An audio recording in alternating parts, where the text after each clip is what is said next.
Guten Tag, liebe Zuschauer. Good afternoon, dear viewers. I welcome you to the online conference Global Crisis Deutschland. Heute eine Premiere. Zum ersten Mal veranstalten wir, die Teilnehmer des internationalen Projektes Kreative Gesellschaft, eine Konferenz It dieser is the Art. first time that we prepare the conference as participants of the Creative Society at Germany. Participants from Germany, Austria, Switzerland, as well as the larger international team helped to prepare the conference. This conference will be simultaneously interpreted by volunteers into 60 languages. The Creative Society project is an international initiative which is growing by the day and already unites people from 180 countries. The project started 3 years ago as a result of a 10-year social survey and subsequent expert interviews. People all over the world were asked questions like, what kind of society would they like to live in? What should this society be like? What values would be it based on? Is there something that unites us as the humanity, regardless of our background, status, or religion? The way people around the world have answered the questions doesn't surprise us at all. They want to live in freedom, in security, in peace. They want to be respected and loved. This is what the Creative Society guarantees, a society in which human life is the highest value. Have you ever wondered why we cannot live this way? What's really stopping us? After all, everyone has an inner compass, this strive for harmony and happiness. Doch wie leben wir wirklich? But how do we actually live? What conditions surround us? As a society today, we are faced with numerous crises and problems that burden our country as a whole, as well as each individual, making our future look uncertain. The poverty trap, inflation, social division, and climate collapse are just some of the many problems. To get a deeper understanding of the current state of our country, we, volunteers of the Creative Society project, have spent the last few months thoroughly examining the current pressing issues in Germany. To do this, we analyzed information from official sources, conducted social surveys, as well as interviews with experts. While preparing, we came across interesting but also absurd information which surprised and shocked us. We've compiled a large amount of information into an overall picture, which we would like to present to you today. However, our goal is not simply to highlight the problems and shortcomings. Our main priority is to present you with an absolutely realistic and effective way of solving them, the way that will lead us out of crises and absurdity. This is the Creative Society. Today's conference will focus on the following topics.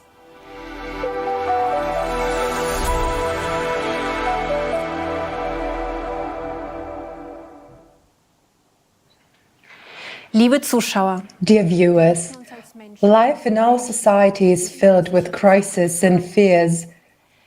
That's why we address you as people, uniting in pursuit of a secure future. The reason for this is the accurate situation of our society plagued by various crises and fears. In order to understand what people are currently most concerned about, we've conducted surveys. Let's listen to what people say about it.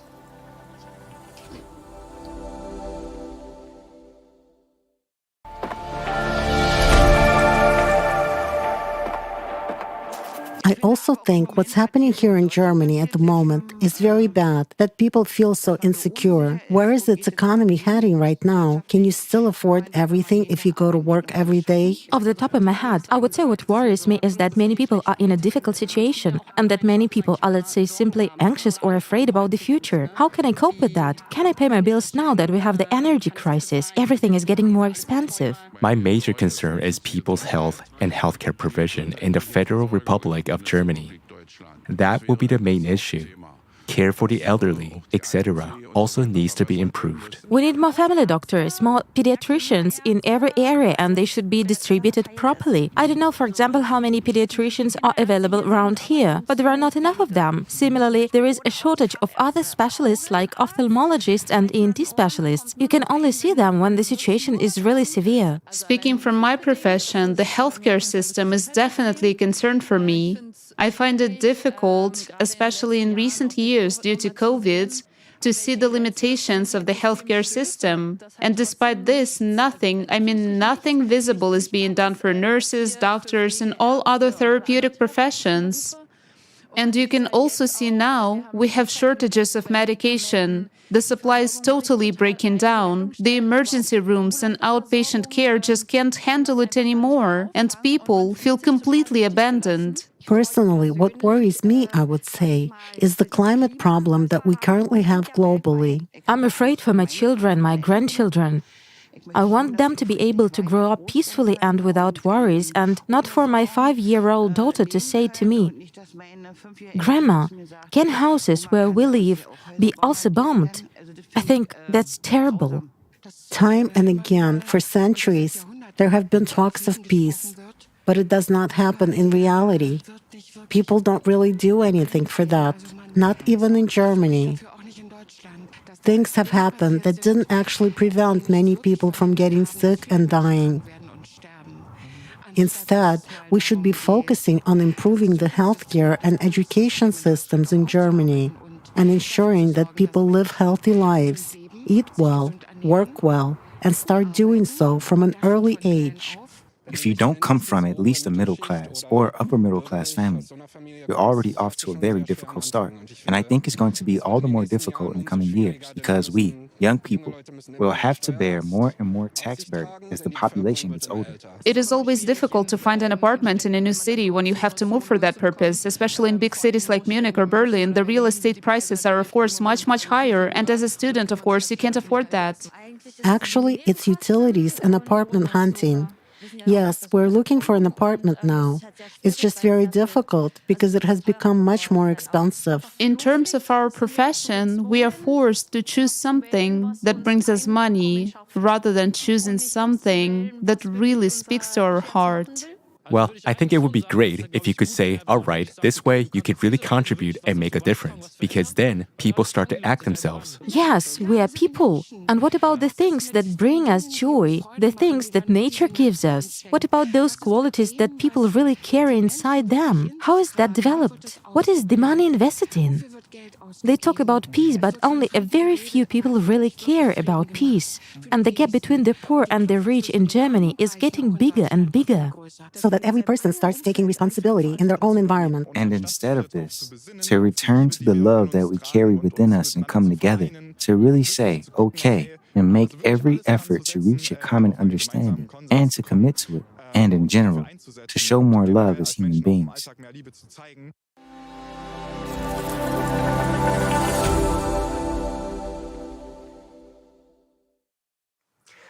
Wer hätte sich noch vor einem Jahr Who could have vorstellen imagined just a year ago that in our country such basic needs as housing, heating, and food would suddenly become unaffordable for many Germans, and a significant portion of the population would face financial problems?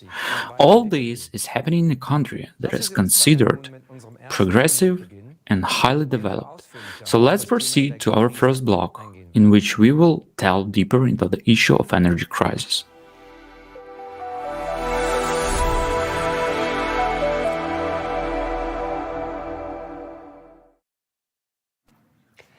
Die heutige Energiekrise, While the energy crisis our country is facing today is a central issue, most people are unaware of the extent to which our choices today predetermine our future. Germany's energy dependency and vulnerability has never reached such proportions. With the flood of information, is it still possible to have an overview of the complex situation we're in? Wir sind inmitten We are in the middle of geopolitical conflicts. We are concluding new energy supply contracts for which new multi-billion-dollar infrastructure has to be built in a very short time. Our energy artery is being blown up in the middle of the day, and no one cares. Renewable energies are being rapidly expanded, while our last nuclear power plants will soon be shut down. And these are the events that have unfolded before our eyes within just 1 year. Many people are not aware of the significance of these rapid events because every day we are in a survival state. What has led us to such a situation? The following video sheds light on the background and context of the current energy situation.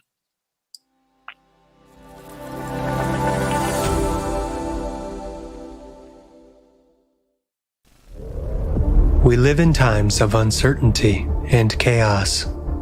Energy prices are skyrocketing, significantly affecting both the people's lives and businesses. Everything we have been building for centuries is now crumbling before our eyes. Recently, we have experienced unprecedented price growth. Inflation continues to rise, and businesses go bankrupt.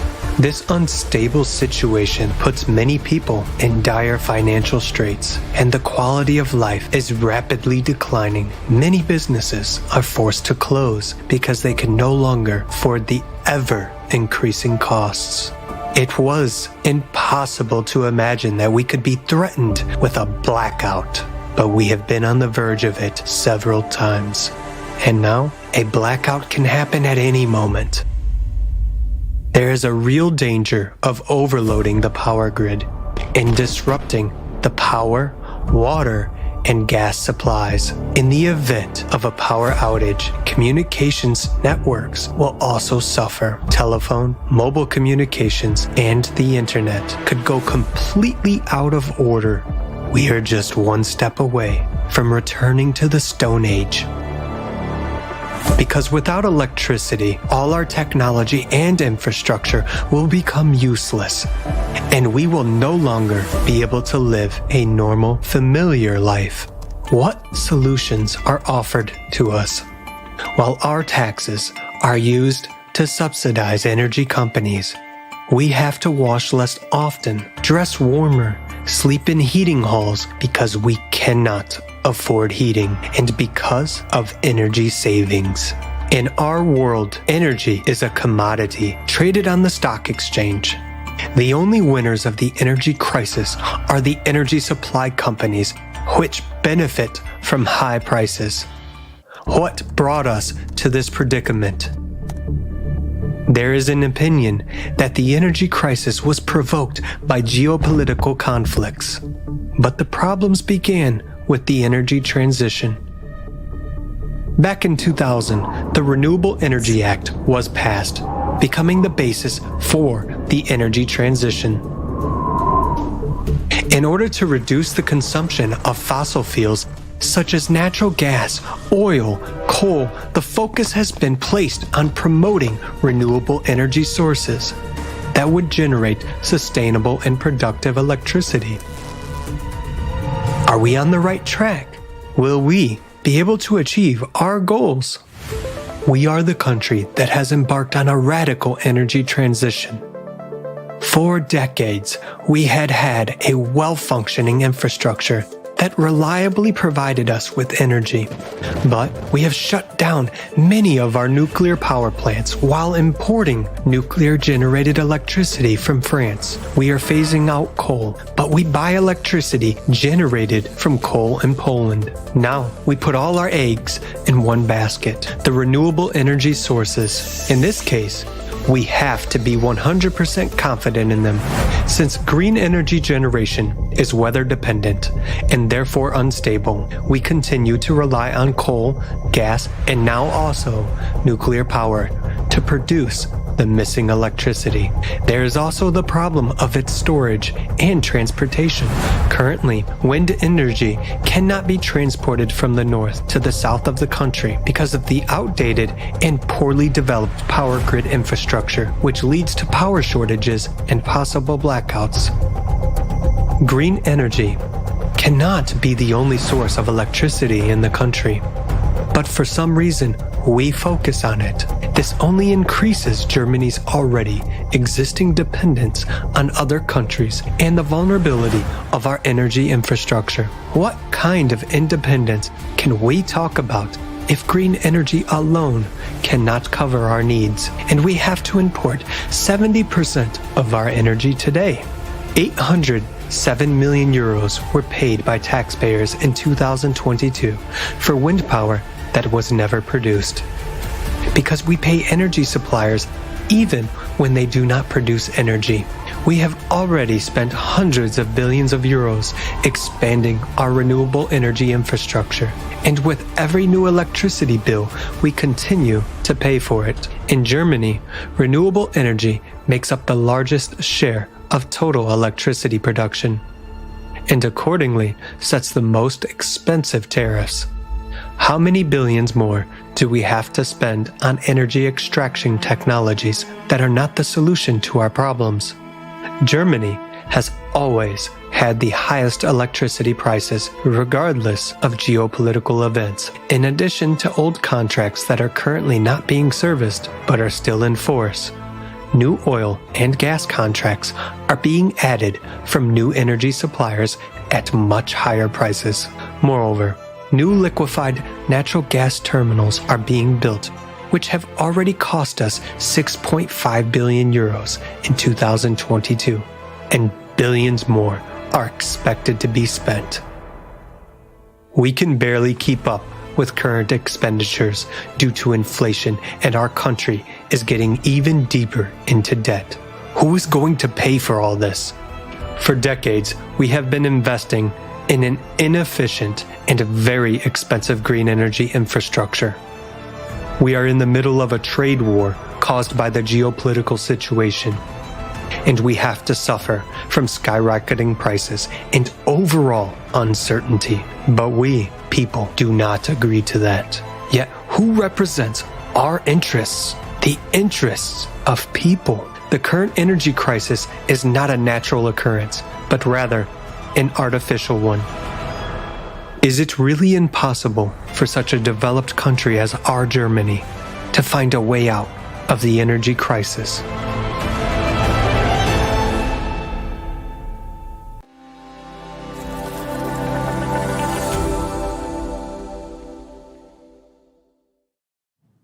Die Energiekrise ist The energy crisis has reached every household.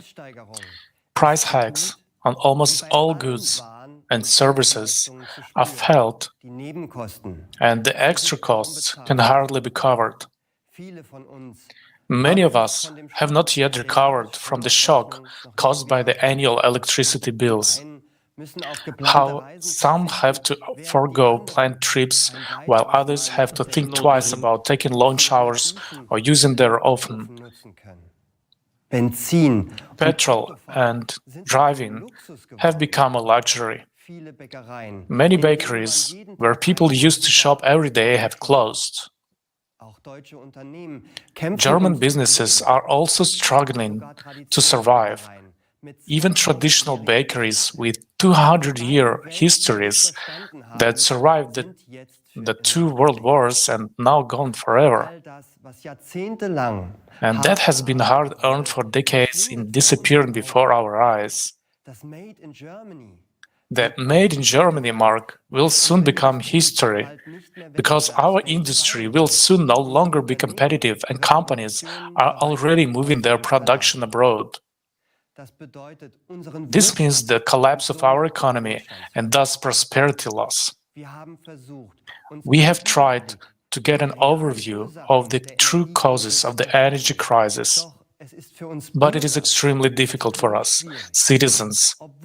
Even though energy is our livelihood and we are ultimately the financial sponsors, We, citizens, are pacified with relief packages, which are like a drop in the ocean. The population is becoming impoverished and has to cut back and economize more and more, while energy companies are making billions in profits from the energy crisis. Why is this happening? Because our system is geared in such a way that all the money flows to the top, and there are enough candidates fighting to get a better place under the sun. The energy crisis is both international and a national problem. But in this crisis, profit takes precedence over the well-being of people. What are the excuses for the causes of the energy crisis, and what solutions are being sought? The rapid price increase on energy sources, such as gas, coal, oil, etc., has started in 2021. Germany's dependence on fossil fuels and the delayed energy transition are cited as the main causes. We now see that the situation has been exacerbated by geopolitical factors. It is assumed that if we had switched to green energies like solar, wind, and hydropower earlier, we would have already long been independent and climate neutral. Is green energy really the right solution? Die Energiewende ist ein zentrales Thema. The energy transition is a key issue in Germany. The aim is to achieve a climate-neutral energy supply by replacing fossil fuels with renewable energies. Well, this is seen as one of the main means to fight climate change. We would like to look at it from an energy supply perspective. What impact does the expansion of renewable energy have on the energy imbalance? We had a stable infrastructure that worked for decades, but now new variables are coming in. Look at the graph of how the energy mix has changed over the last 30 years. Due to the Renewable Energy Sources Act, adopted in 2000, the share of green energy in Germany's energy mix is growing.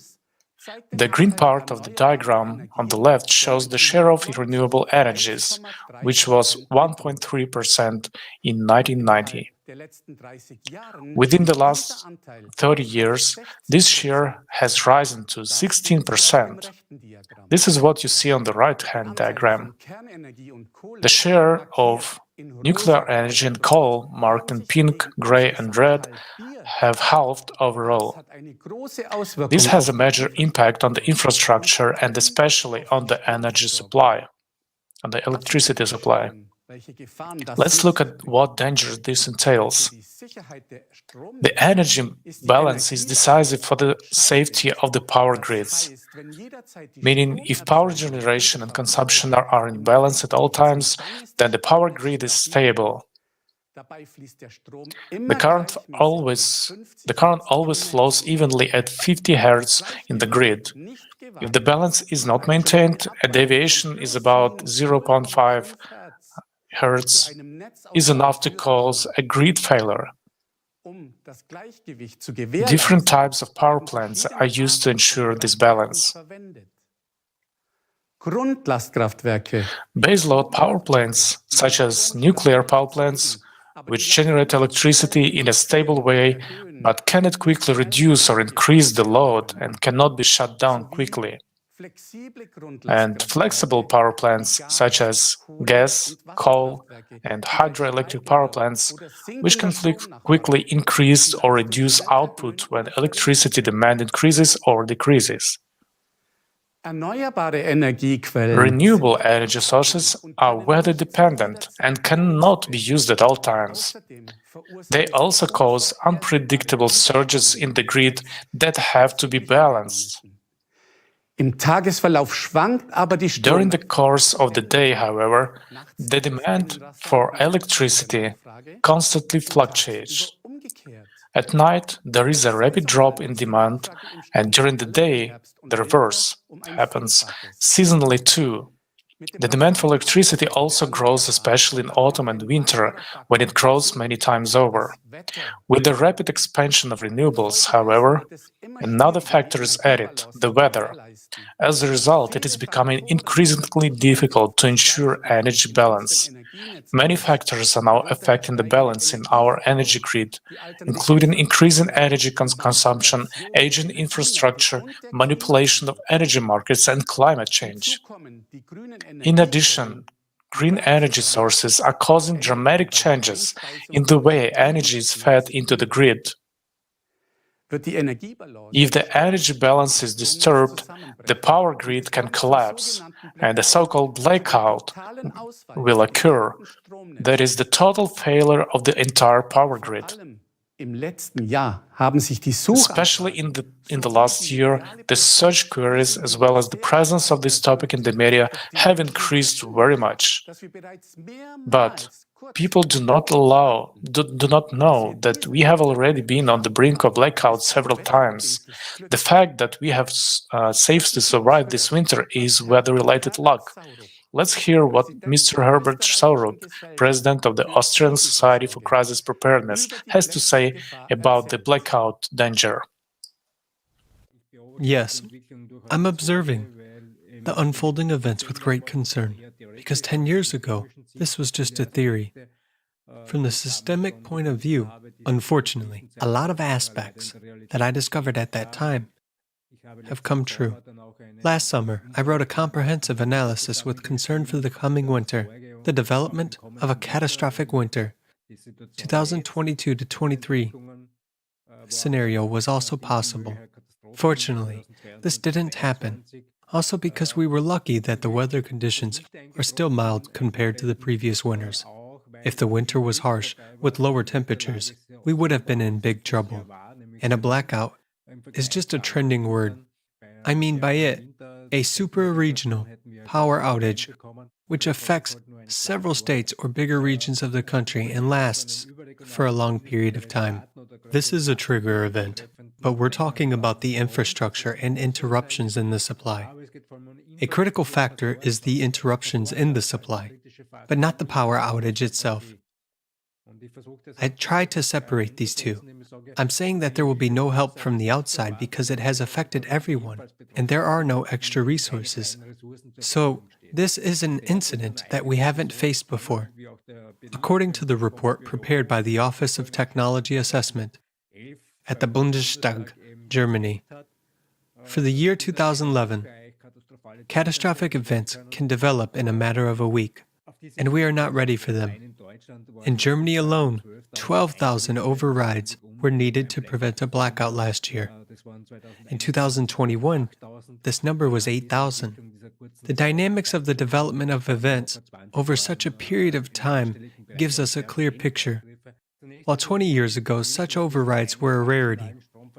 It's important to know that we don't have national power supply systems, neither German nor Austrian, but there is a single European system, managed by 32 operators of the energy supply system in Germany, 4 of which run from Portugal to eastern Turkey, and from Sicily to Denmark, and all of them must be constantly balanced. In other words, energy cannot be stored. It must be produced exactly in the amount that is being used at the moment. And many people don't know about it. It's become complicated only in recent years, since more and more parts of this process have come into play. On the one hand, more plants are being built due to the energy transition, more photovoltaic installations and wind farms. On the other hand, all this must be somehow made regulated and controlled with the help of digital technology. An important factor is the existing reserve of previous large power plants. These are generators that produce electric energy. And the problem is that we want to shut them down on a large scale, or we have already done it. And this happens in Germany, where they almost phased out the use of nuclear, coal, and pretty much gas power. Amid all these events, there is a lack of stability, which means that if there is a power outage due to a series of unfortunate events, there is a great possibility that it would be impossible to stabilize the situation in this region. And this will be a large-scale power outage. The problem is that this safety technology was developed for the system that will soon cease to exist or will be used less and less due to the energy transition. There are many professional energy officials, particularly highly educated technicians, who talk about it openly, but no one listens to them and no one takes their concerns seriously. We as a society also must be prepared for such events because, unfortunately, we cannot trust the people that make decisions, but do not possess this foresight at the political level, as many things are pretty much driven by ideology, and with little understanding of technical issues, because infrastructure is a project that lasts for decades, and it is not possible to change plans within a few months. And we saw that last year. On the one hand, nuclear power phase-out was delayed again, and on the other hand, coal-fired power plants that should have been dismantled were brought back. Meanwhile, there are more and more officials who are doing nothing and saying, "We'll wait and see what's going to happen," which can be dangerous. My main critical concerns regard the fact which I failed to understand over the past 10 years: who coordinates everything in Europe? Distribution system operators are still working perfectly and are well coordinated, and yet they are saying that since they don't know where and what is turned off, or where and what is generated, they are unable to adapt to such changes as rapidly as various decisions being made lately in political circles. And this is the problem of Germany, first of all. We always make the second step before making the first one, meaning we turn something off before we find a replacement for it. And later, some averaged indicators in research supposedly prove that it works. Yes, everything works on paper, especially with averaged indicators. Yes, France has enough nuclear power, Poland has enough coal. There is enough in the system. But there should be enough, not only in the system, there should be enough at the regional level. Because if there is no current reserve in the northern part of Germany, or in the European region of Denmark, there would be instability, which could lead to big catastrophes. As we can see, Germany's power supply is tied to the synchronous continental European power grid, meaning that any instability or a blackout in Germany can trigger a chain reaction throughout the European Union. While we are talking about sustainability and independence, there is an increasing risk that our security will be challenged. Can you imagine these implications? Nothing gonna work anymore. Absolutely nothing. It's not about household electricity only. Safe water and food supplies, public transport, mobile networks, sewage systems, and so on, all will come to a standstill since they all need electricity. The world is just looking at Germany in disbelief. The world's stupidest energy policy. These are the headlines of the international newspapers. Not a single country has come up with the idea of simultaneously shutting down traditionally reliable baseload power plants, such as nuclear power plants, and switching to unreliable renewable energy sources. We luckily managed to make it through the winter, but the last nuclear power plants are set to be decommissioned soon. We'll be as lucky next winter as we were this year. With the growing share of renewable energy and the simultaneous phase-out of conventional energy sources, it is becoming increasingly difficult to maintain the most important aspect of the energy supply, the energy balance. Green energy is weather-dependent and therefore unstable. When there is no wind, not enough light on the cloudy days or at nights, or too much sun and wind, green energy sources create highly unpredictable fluctuations in the power grid, which have to be compensated by the fossil-fired power plants. It is these energy sources that are about to be shut down and in the near future because they are not environmentally friendly. But how do they in fact cope with winter recessions? In January 2021, when there was no wind in Germany, they used coal-fired power plants located in Romania and Bulgaria to make up for the power shortages. However, a very large amount of electricity that had to be transmitted through the grid in several countries caused the power system in Croatia to collapse, leading to power outages in certain parts of Europe. Energy experts emphasize that we barely managed to avoid the Europe-wide blackout. But if too much electricity is produced, the stability of the grid must also be ensured. The solution would be to store this electricity. One such example can be found today in Australia. Australia paid $200 million to build and install a 100 megawatt battery storage system. The energy of such a battery is enough to power 30,000 homes for 1 hour in the event of a power outage. So $200 million for 1 hour of electricity, and then what? What happens if there is no export or excess electricity from Germany? Then, for instance, the production of electricity by wind turbines is limited by the power operator, the grid operator, due to grid overload. Yes, you heard me right.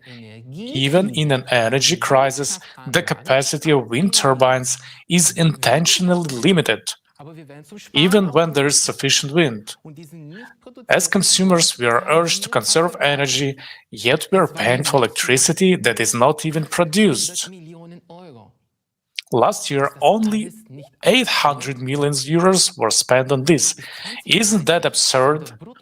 By 2030, at least 80% of total electricity consumption will have been covered by renewable energy sources, which are to become the main source of energy in the power supply. According to the Düsseldorf Institute of Competition Economics, the chaotic energy transition to alternative energy sources will cost us citizens more than 500 billion euros by 2025. And there are estimates that the total cost could amount to 1 trillion euros by the end of 2030. That's about 10,000 euros per German citizen. Let's take a look at the infrastructure and see how far this money has actually taken us after 20 years of energy transition. Electricity generated from wind power, which is planned to be increased threefold in the north of the country, cannot currently be transported to the south, as there are simply no power lines for this. Municipalities are already suing against the expansion of these power lines. Even with optimistic projections, the expansion will not be achievable in the next 7 years. In Bavaria, where green energy is produced in large photovoltaic plants, it cannot be fed in the grid due to the old and completely overloaded network. Another aspect of the energy transition is the subsidization of electric cars and their charging stations. The same applies to massive expansion of heat pumps, because according to new legislation, from 2025 onwards, neither oil nor gas heating systems may be installed. The Federal Network Agency even warns that if we continue to charge electric cars at the charging stations and expand the use of the heat pumps, there will be massive problems with the power grid infrastructure, and this may lead to power outages. Wasn't the last 20 years enough time to understand that green energy is not our path to independence? The extreme energy insecurity and increased risk of blackouts due to the expansion of renewables is far from the whole story. Renewables are driving us into economic ruin for a promise that is not being fulfilled. Germany pays the second largest electricity prices in the world, while even our neighbors pay less than half of what we do. Prices are driven up artificially by trade wars, which lead to a scarcity of energy sources and speculation in the electricity market, where one can buy cheaply and sell at higher prices at the right moment. Another price driver is the so-called merit order principle. This states that every day, regardless of the energy source, the producing power plants are ranked in order from the cheapest to the most expensive. The last power plant in this sequence, that is the most expensive one in electricity production, which is connected to cover the electricity demand at the moment, determines the selling price for all other producing power plants according to this principle, even if they actually produce significantly cheaper electricity. An example from 2022. If only one very expensive gas-fired power plant is needed, then all other nuclear, coal, solar, and wind power plants will receive the highest price corresponding to the gas-fired power plant. If the power plants that produce cheap electricity could pass on the price, our electricity prices in the current situation will be much cheaper. However, since the last base load power plant is usually a gas-fired power plant, and gas prices are currently high and will continue to be high, consumers end up paying high costs that arise from expensive fossil fuel, that is, gas.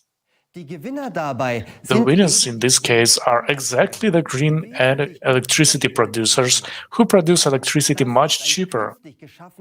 This is an artificially created price driver. In Germany, pure green electricity from renewables is advertised, but even if you don't have a green electricity tariff, you pay for the expansion of renewables, whether you like it or not. Until July 1st, 2022, all customers finance the EEG levy with every electricity bill. This is a surcharge to promote energy production from renewable energy sources under the Renewable Energy Sources Act, EEG. Let's take a look at the breakdown of the electricity prices. In 2021, taxes accounted for more than half of the electricity price. The EEG levy, at 6.5 cents per kilowatt-hour, accounted for more than 1/5 of the total electricity price. From January 2023, we celebrate the abolition of the EEG levy, which was already decided in 2021. But at the same time, the National Emissions Trading Scheme, the so-called CO2 tax, was introduced. This will be raised every year.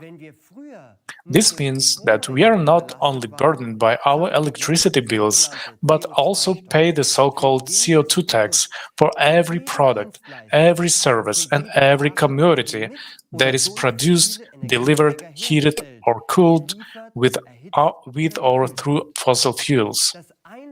The only thing that has really changed for us is that the price is no longer shown in the electricity bill.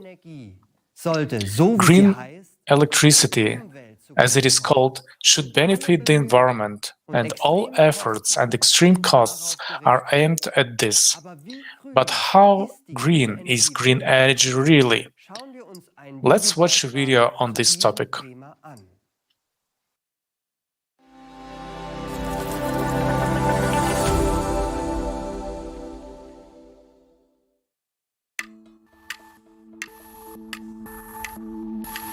Today, renewable sources make up about 28% of total energy.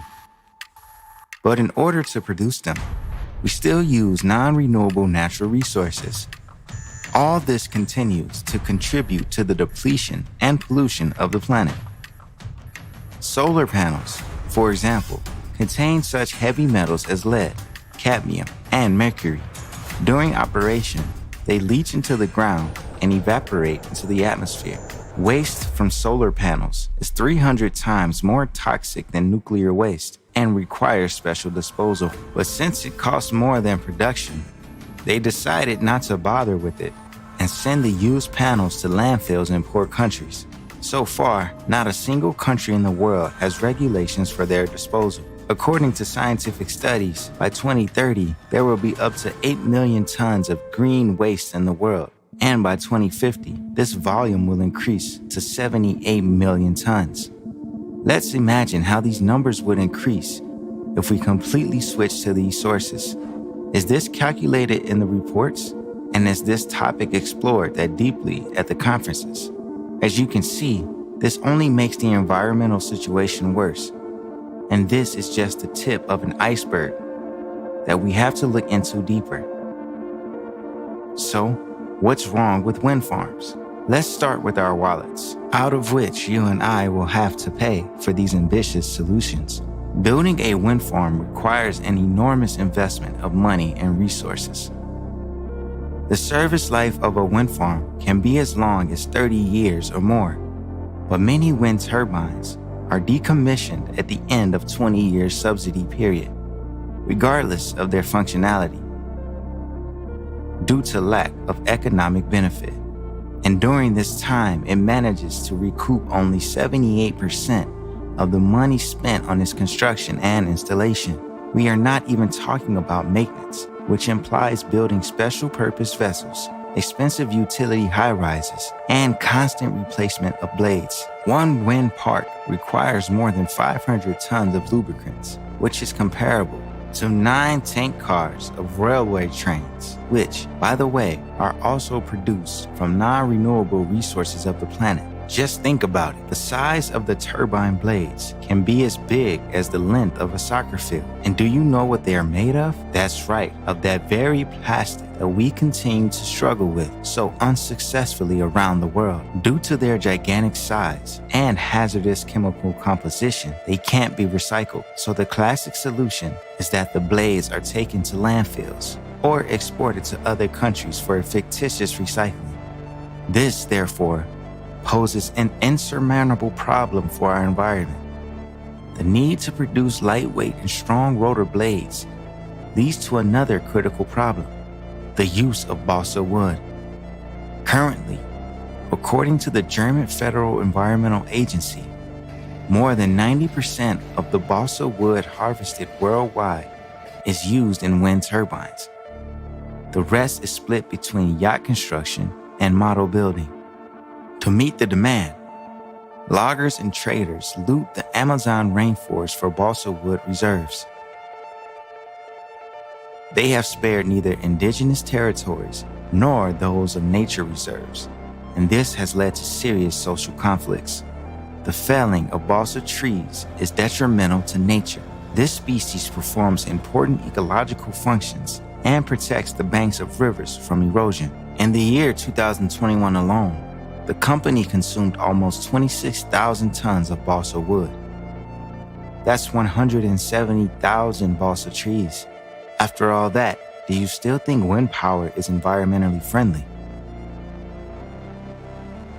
Now, let's take a look at the downside of hydropower.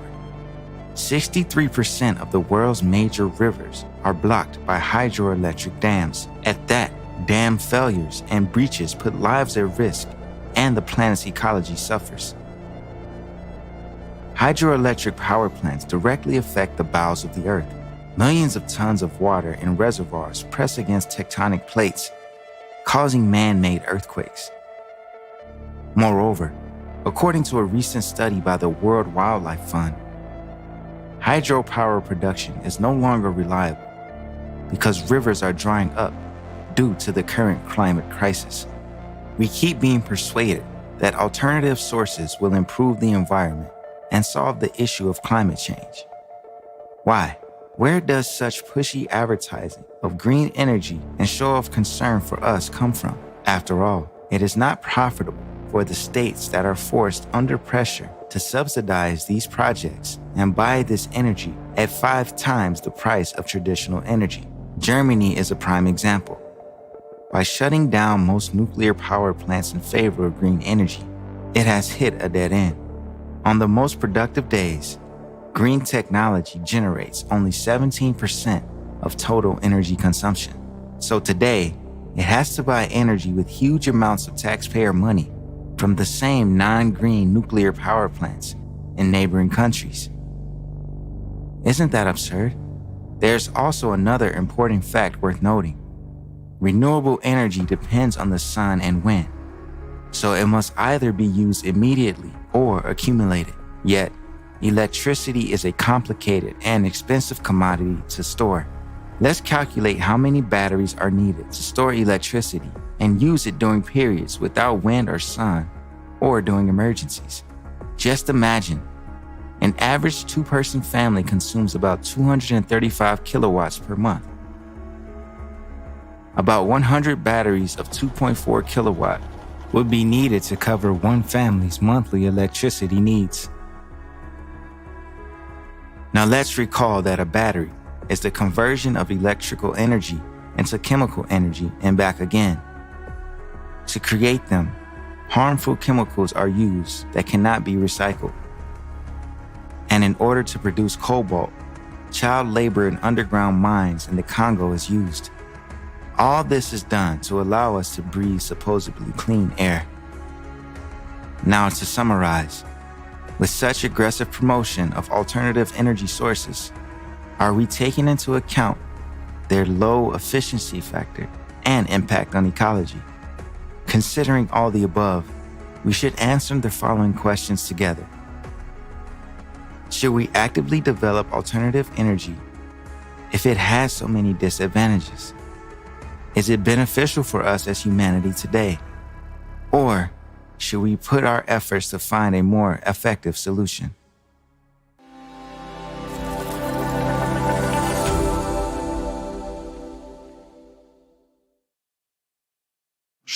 Instead of finding effective solutions, we have been financing the energy transition for 20 years to reduce CO2 emissions and make ourselves more independent. But reality tells a different story. Germany's dependence on both other countries and fossil fuels is growing. Let's take a look at how absurd and precarious the current situation is. The label green energy is just marketing and has nothing to do with sustainability and environmental protection. This is true greenwashing. They want to reduce CO2 emissions, but they are shutting down nuclear power plants first, even though they have been classified as green and sustainable by the EU Commission.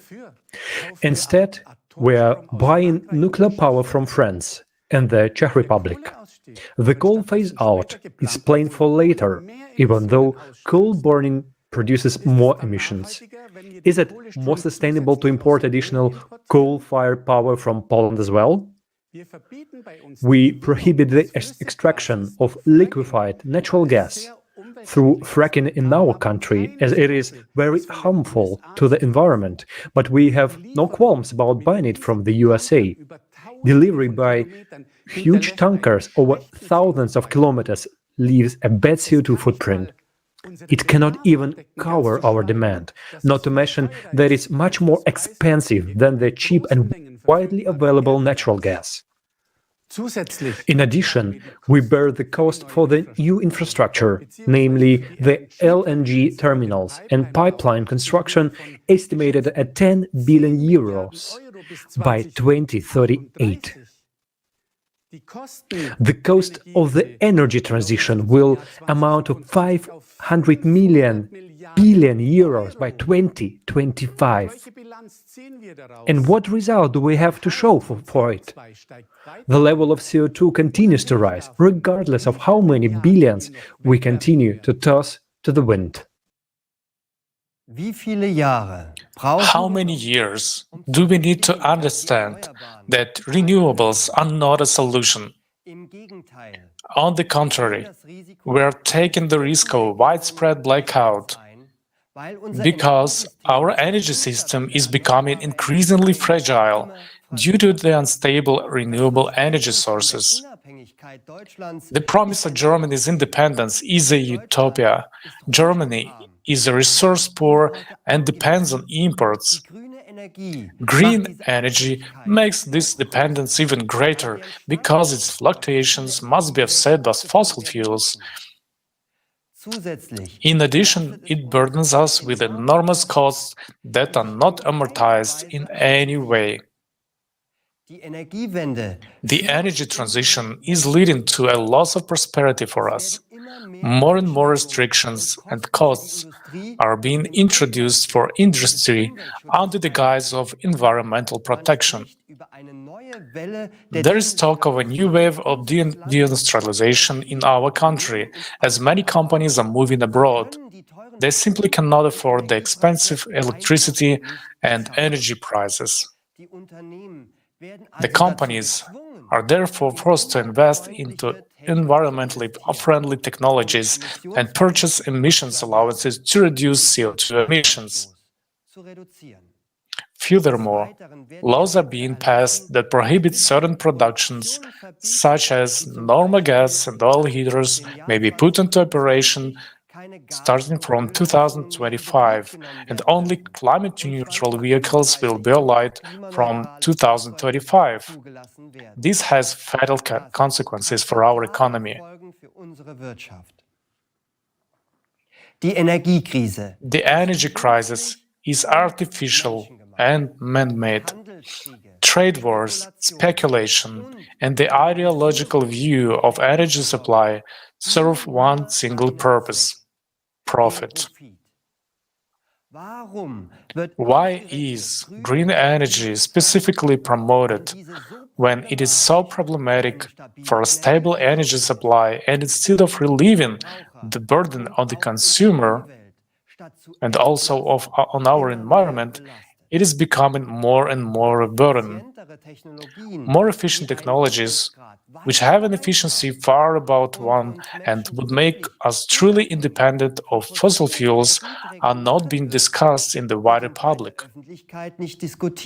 Are there really no other efficient and sustainable technologies?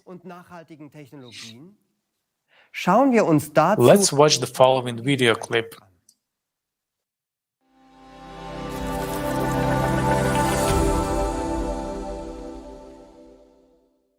Right now, we are totally dependent on our planet's non-renewable resources or weather conditions for our power industry. In the pursuit of producing more power, we are destroying nature. Also, we are jeopardizing our own lives. If this is the limit of our dreams and technological capabilities, we need a new technological leap, and we are able to do it now, but only on one condition. First, let's understand how realistic such a leap is and what benefits each person would gain from it. Fuel-free generators, what are they? Let's start by comparing them with traditional generators. The efficiency of traditional energy sources is extremely low. Efficiency of thermal power plants, up to 43%. Efficiency of internal combustion engines, up to 40%. Efficiency of nuclear power, up to 35%. Efficiency of solar panels, up to 22%. Even if we go to the most efficient hydroelectric power plant, we can see that its efficiency is no more than 85%. And at the same time, we lose most of this energy while we are transporting it to the end consumer. Because it's impossible for us to implement and put hydroelectric power plant in every home. But it's very possible for us to equip every home with an FFG. The fuel-free generators requires energy only for its startup, and then it operates autonomously, which means the efficiency of fuel-free energy is greater than 100%. Thus, FFG is not a perpetual motion machine, since it requires an input of energy, but a smaller amount than what energy it can produce. An obvious question arises: how energy then would be generated if no fuel required for that? We know from the school physics class that according to the law of energy conservation, we can't get more network output than we had spent on it. But this law only works in a closed systems, whereas FFG is an open system and it receives energy from the surrounding space. Scientists of the Russian Academy of Sciences experimentally confirmed that, for example, during the operation of magnetic FFGs, the space around the generator does not heat up but cools down. Instead, there are many myths and fakes around this technology that discredit the very existence of FFGs. Someone tries to make money from selling fake devices. Real inventors are being intimidated and even physically eliminated. Many developments were stolen or destroyed. Why is this happening? Energy is not only a tool of manipulation, but also a tool of political influence. It brings billions of dollars in profits for energy corporations, which will be gone instantly with the implementation of FFGs. Consequently, their power over us, those who buy energy and depend on this resource, will disappear too. However, despite all the obstacles, we have working devices from officially recognized inventors. Let's take a look at some of these developments. Magnetic generator. Its original inventor is considered to be John Searle, who used custom-made magnets in his machines. Since 2019, based on a similar technology by the inventor, Dennis Danzig, a US company has been supplying power to its customers using plants with a capacity of up to 25 kilowatts. Since 2019, it's no longer science fiction. Only those who are far from science and do not monitor new technologies laugh on FFGs as a fiction. Therefore, those who make fun at FFGs themselves gave a fun on others. Let's continue. A whole range of fuel-free generators was developed in Ukraine. The principle of operations of these generators was based on a looped electromagnetic gun, a pulse power system. For example, one of the systems produced 25 kilowatt of free energy on a conventional generator with an input of 3 kilowatt. The efficiency is 833%. Gravity generators. In one type of such machines, the pneumohydraulic principle is used. The generator runs on the buoyant force of water according to Archimedes' law. The output of such units depend on their size. The most famous generator of this type is called kinetic power plant. It is also known as Roche generator. Such generators are produced by a German company which has branches in Mexico, Serbia, Switzerland, and Colombia. According to official expertise, the compressor of the generator of one of its units consumes 4.5 kilowatt, while a generator itself produces 11 kilowatt of electricity. That is, the efficiency is more than 200%. How much is that? Is a typical country home power consumption. 6 kilowatts per hour. Radio wave generators. Their inventor is Maxwell Chikumbutso from Zimbabwe. He is called the African Tesla. A very compact African technology made it possible not only to create a free energy generator, but also to upgrade a car so that it could move without fuel or recharging. As a result, even a helicopter was upgraded. Recently, the inventor presented a very small 500-watt power generator. Its output allows you to power a widescreen TV from free energy. And there are dozens of less-known inventions in different countries. In the USA, Malaysia, Georgia, India, Turkey, Japan, Uzbekistan, Mexico, New Zealand, and many other countries, there are research teams developing fuel-free generators. How is that, you may ask, and how it's possible to launch these technologies?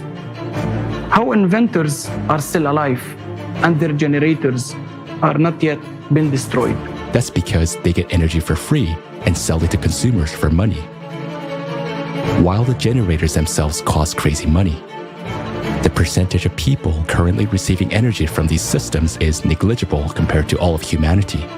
Therefore, FFGs that are actually working now are in no way helping all people to become energy independent. So why isn't this amazing technology available for everyone in the world? Because we are living in a consumerist format of society.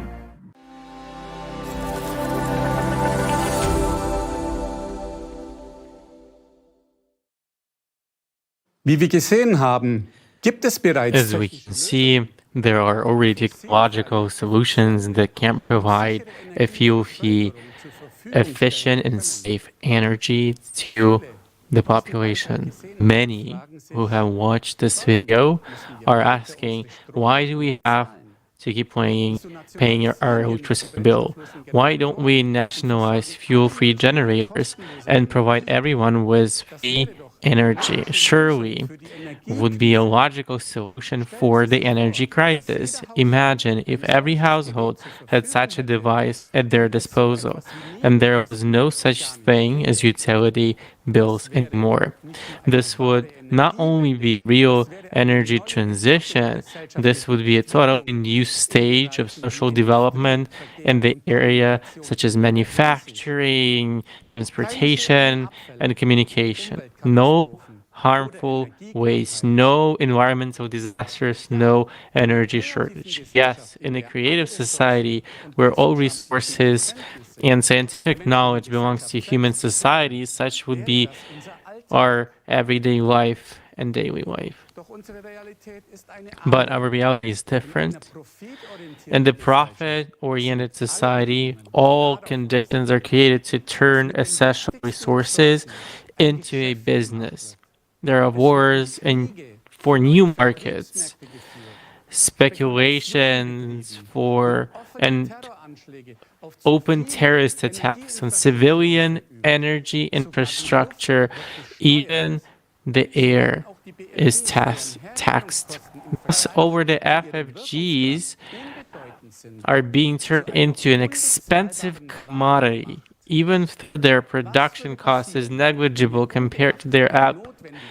What would happen if tomorrow we introduce such technologies as FFGs worldwide without changing the format of society? Many millions of people employed in the energy sector would become unemployed overnight. Their families will lose their livelihoods. The ensuing economic collapse this makes, as well as mass social unrest, would plunge the world into chaos in addition to already existing crises. Because in today's society, people are not protected. The energy, just like the human life, is just a commodity. What would be the best thing for all of us? Energy supply, just like water, is a human right and not a nice-to-have product, but a vital foundation of life. The introduction of FFGs requires social security for every individual and a new needs-based economic system, transparency and direct citizen participation in social decisions. This is enshrined in the 8 pillars of the creative society, and the introduction of these pillars at the legal level will actually guarantee the human rights to which we are entitled, such as freedom, security, and the dignity of life, or a dignified life. Thank you very much, Gunther. Later on, we'll tell our viewers in detail about the creative society format, and we'll also touch upon the topic of energy supply as well. So be sure to stay tuned. We would like to remind you that this conference is being simultaneously interpreted into 60 languages. The topics we address today are extremely important but also sensitive. Therefore, there is a possibility that our live broadcast may be blocked. So please continue to share this conference and stay tuned on other platforms.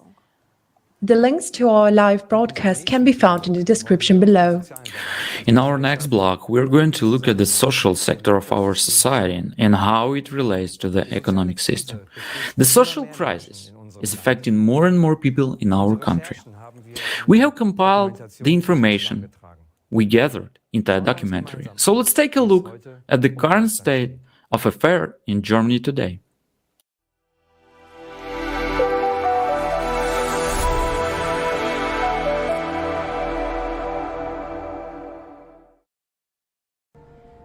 How is a country's wealth measured?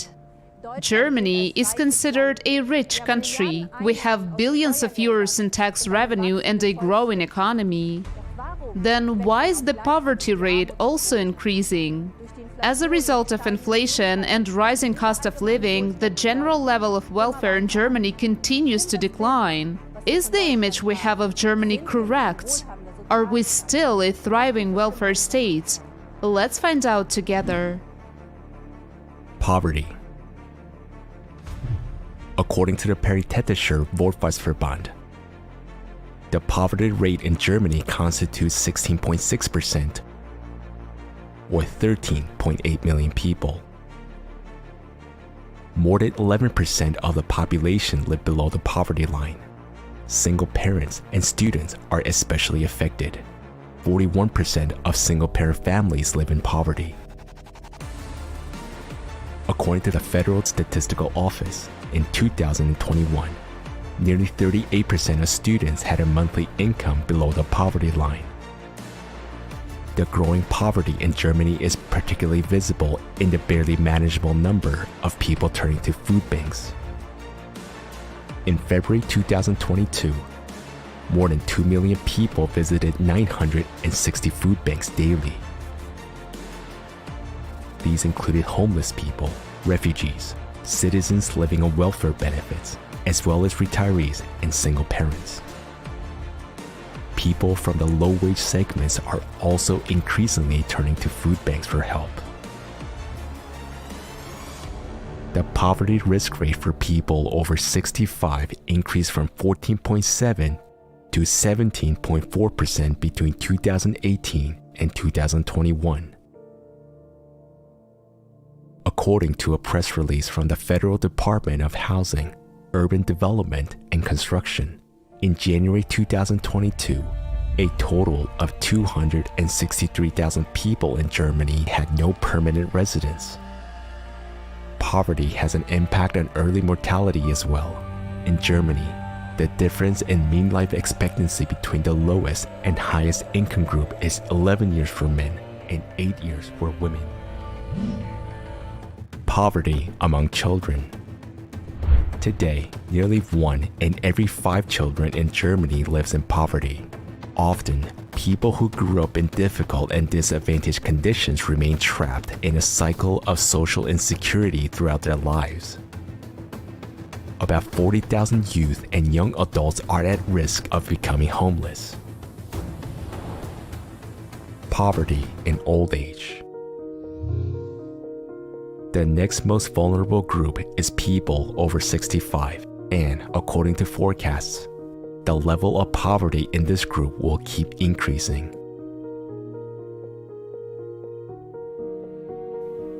A study showed that more than half of the current working 55 to 64-year-olds will have 700 euros less per month when they retire if they make contributions only to the government pension fund or employer's pension insurance. This means that more than 2/3, 69% of people who are about to retire will fall below the poverty line. More than half of the workers who have contributed to the pension fund during their long working lives may find themselves in poverty instead of a secure and comfortable retirement.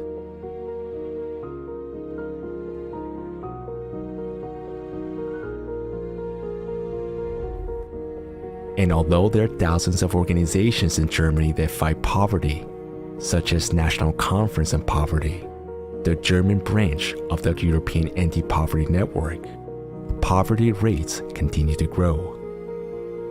Isn't the purpose of welfare benefits to prevent poverty? If we live in a welfare state, then people who are currently unemployed should also be able to participate in public life and have their basic needs covered by public aid, shouldn't they? Our fundamental law states that everyone deserves to live a decent life. But how decent is it when a person can barely pay his bills or when he has to go to food banks in order to feed himself? Unemployment. Over the past 3 years, the unemployment rate has shown a positive tendency. Does this mean that more and more people are finding jobs and thus can improve their standard of living? Does the statistics on unemployment tell us the real number of people who still need social benefits despite having a job? What do the statistics reflect? This is a question of accounting and interpreting the data.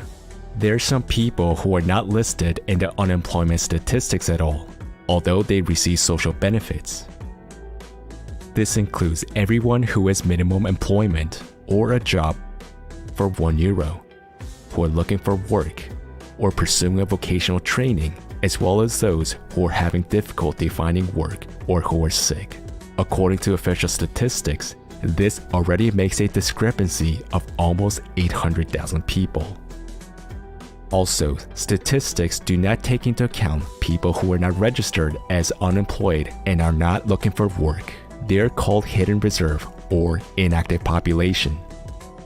These are almost 3.1 million people who are not actively looking for work at the moment, but would like to get a job.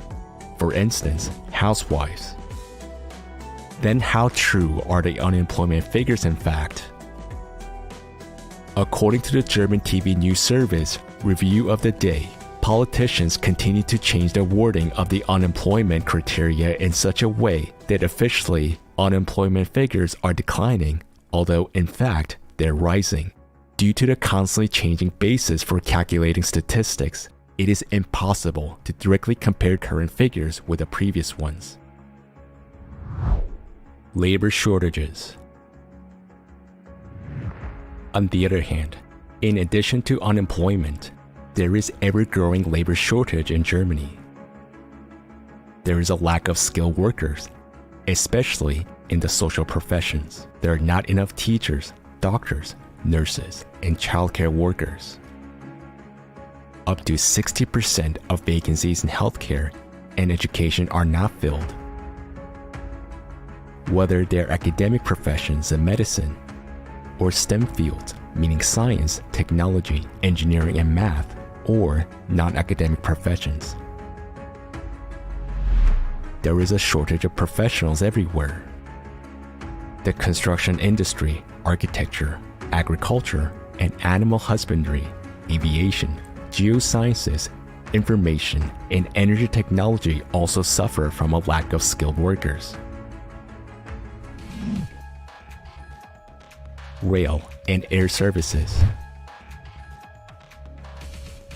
Staff shortages and sick leaves led to mass delays and cancellations of rail and air traffic last year.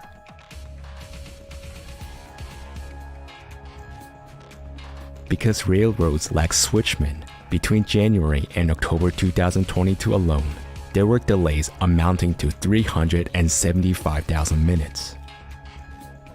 This situation worsened dramatically in the summer because there were no or too few personnel at the rail signal boxes. During the summer vacation period, paradoxically, Lufthansa and its subsidiary Eurowings cut their flight schedules due to a shortage of personnel, both inside the company at the airports and in ground services. Lufthansa canceled 900 flights within Germany and Europe in July at its hubs in Frankfurt and Munich. Other airlines were also forced to cancel their flights. Swiss announced that about 10,000 passengers were affected by flight cancellations in July and August 2022.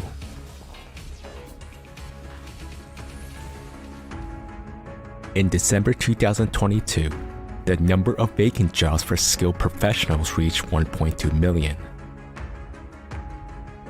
Compared to the same month of the previous year, the number of vacancies increased by 44,000. That is a 2.9% increase.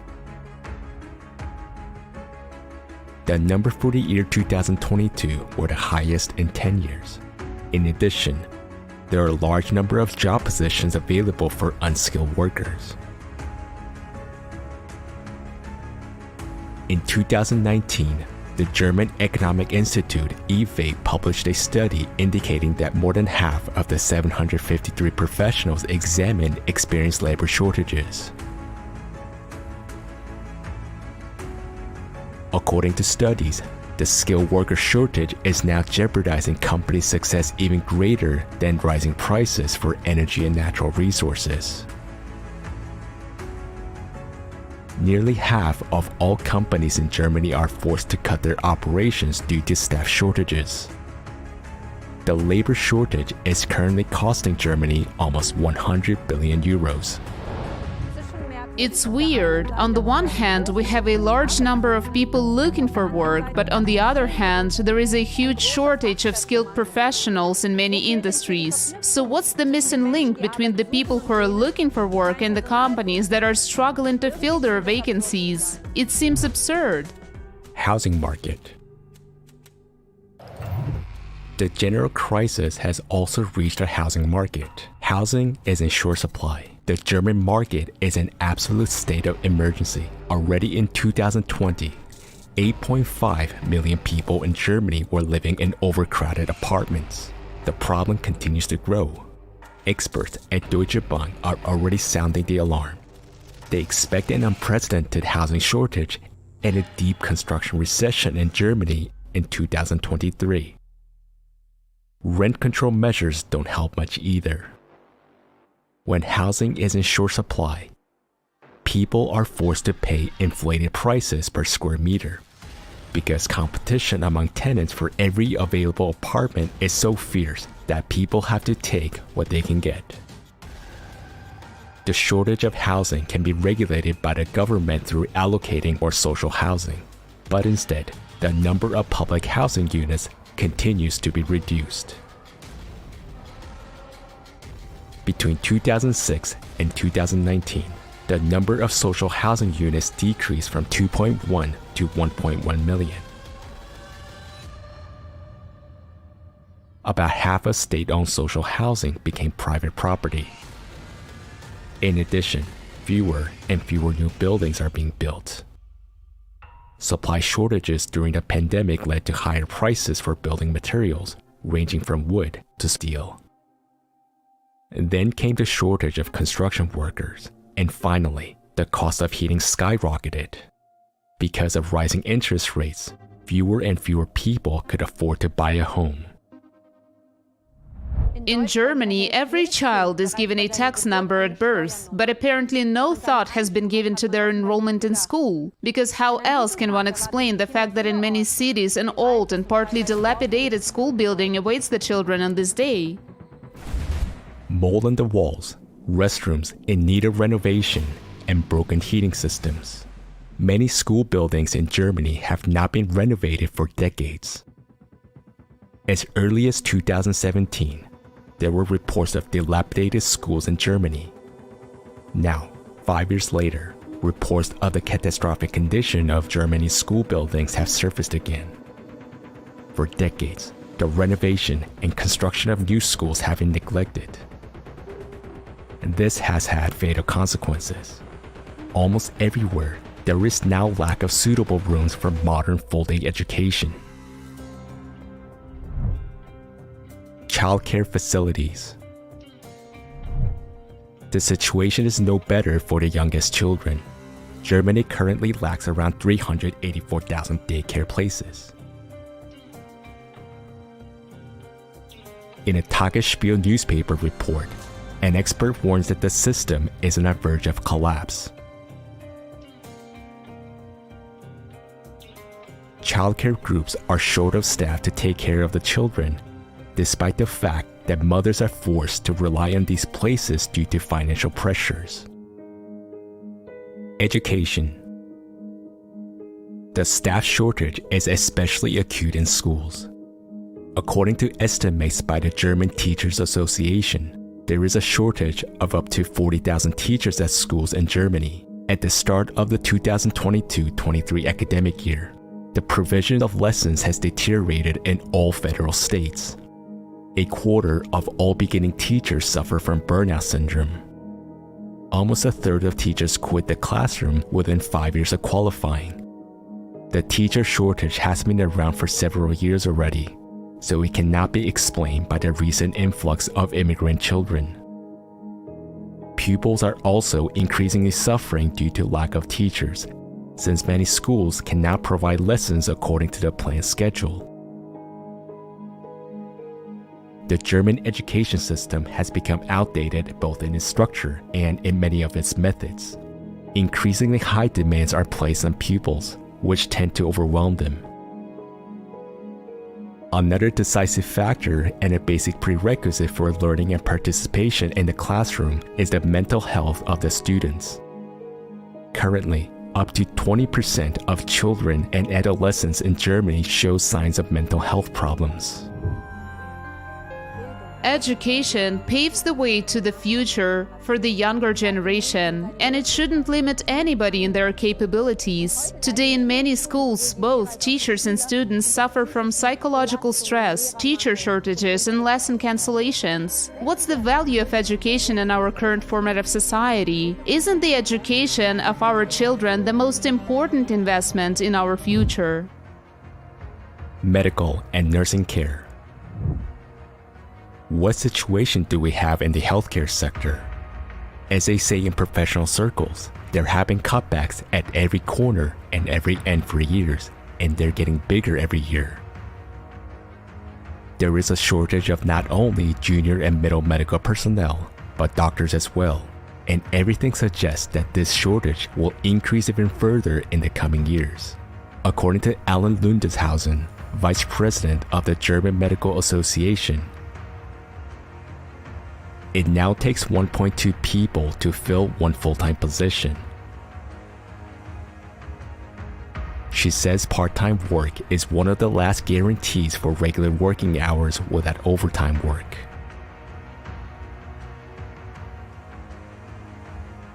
Doctors can hardly manage ever-increasing bureaucracy, which leaves less and less time for contact with patients. Running a private practice is hardly profitable anymore due to strict regulations imposed by the health insurance companies. And there is a lack of medical practices, especially in rural areas. According to Statista, the number of general practitioners in Germany is declining. In 2011, there were 29,304 primary care physicians nationwide. In 2019, we had only 24,184. And that's despite the growth and increase in the average age of the population. This, of course, has huge implications. Long waiting times for doctor's appointments, poor diagnostics, and far too little time for patient discussions. Add to this the stricter guidelines for medical practitioners. All of this leads to continuously deteriorating medical care. What is the situation of hospitals? Despite the increased need during the pandemic in 2020, 25 hospitals were closed in Germany for financial reasons. On December 27, 2022, Erste Blatt magazine reported that Germany's hospitals will be hit by an unprecedented wave of bankruptcies in 2023, according to the Germany Hospital Association, DKG. A wave of insolvencies is rolling towards our hospitals in 2023 that can hardly be stopped, said the chairman of the board, Georg Gass, to Redaktionsnetzwerk Deutschland. The extensive closure of hospitals in Germany continued in 2022. By the end of the year, 13 hospitals had permanently closed their doors. Since the beginning of the pandemic in 2020, a total of 40 hospitals have disappeared in a similar manner. There are too few ambulances, and emergency departments in hospitals are often overcrowded, meaning that patients in urgent need of help have to expect long wait times. Time and again, there are reports of the healthcare system being overburdened. In addition to lack of qualified personnel, another problem is the increasingly acute shortage of medicines. There are only two major manufacturers left in Germany for the pharmaceutical active substances that are relevant to the supply.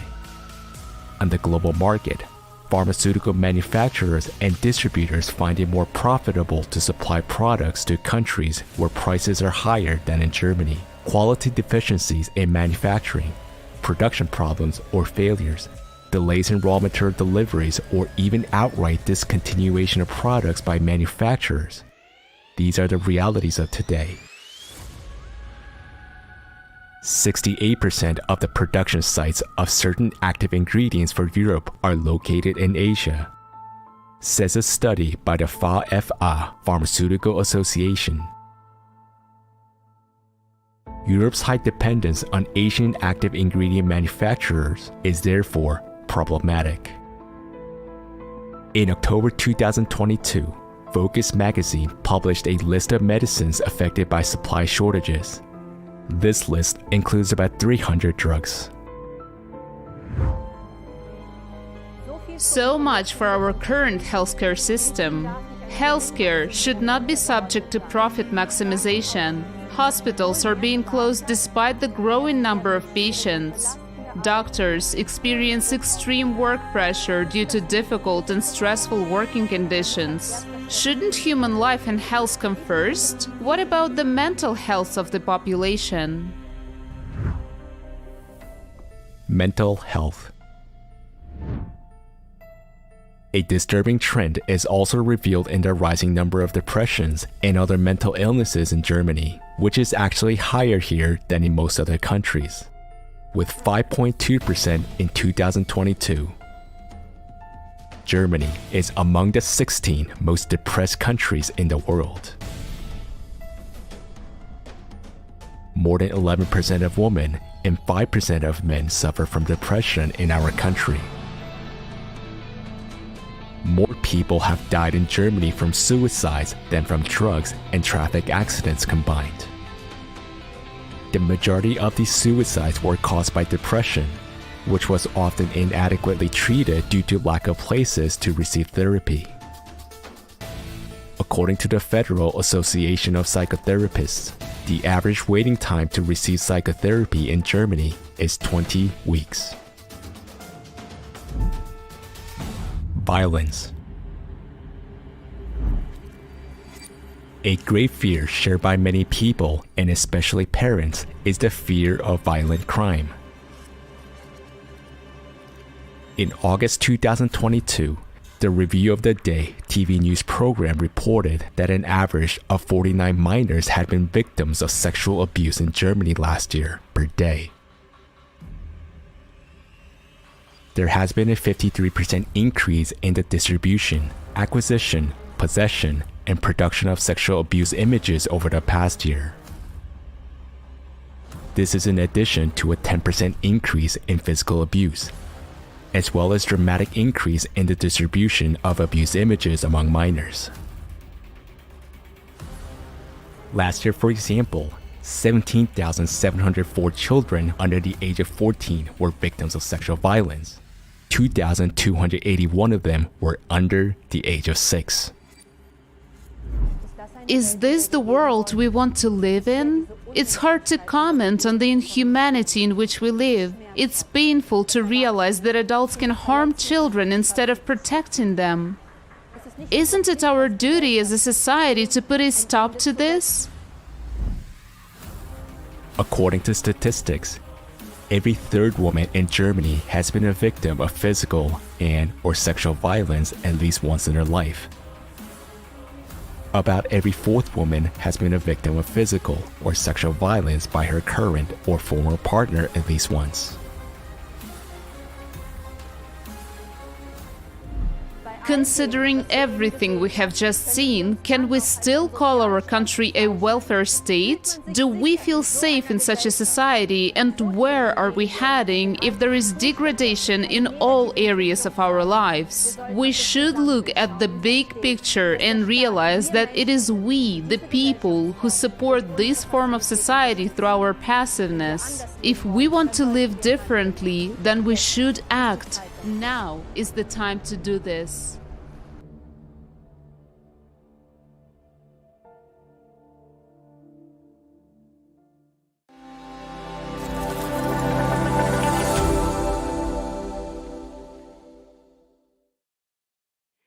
Sollte nicht jedem Menschen ein würdevolles Shouldn't everyone have the right to a decent and secure life?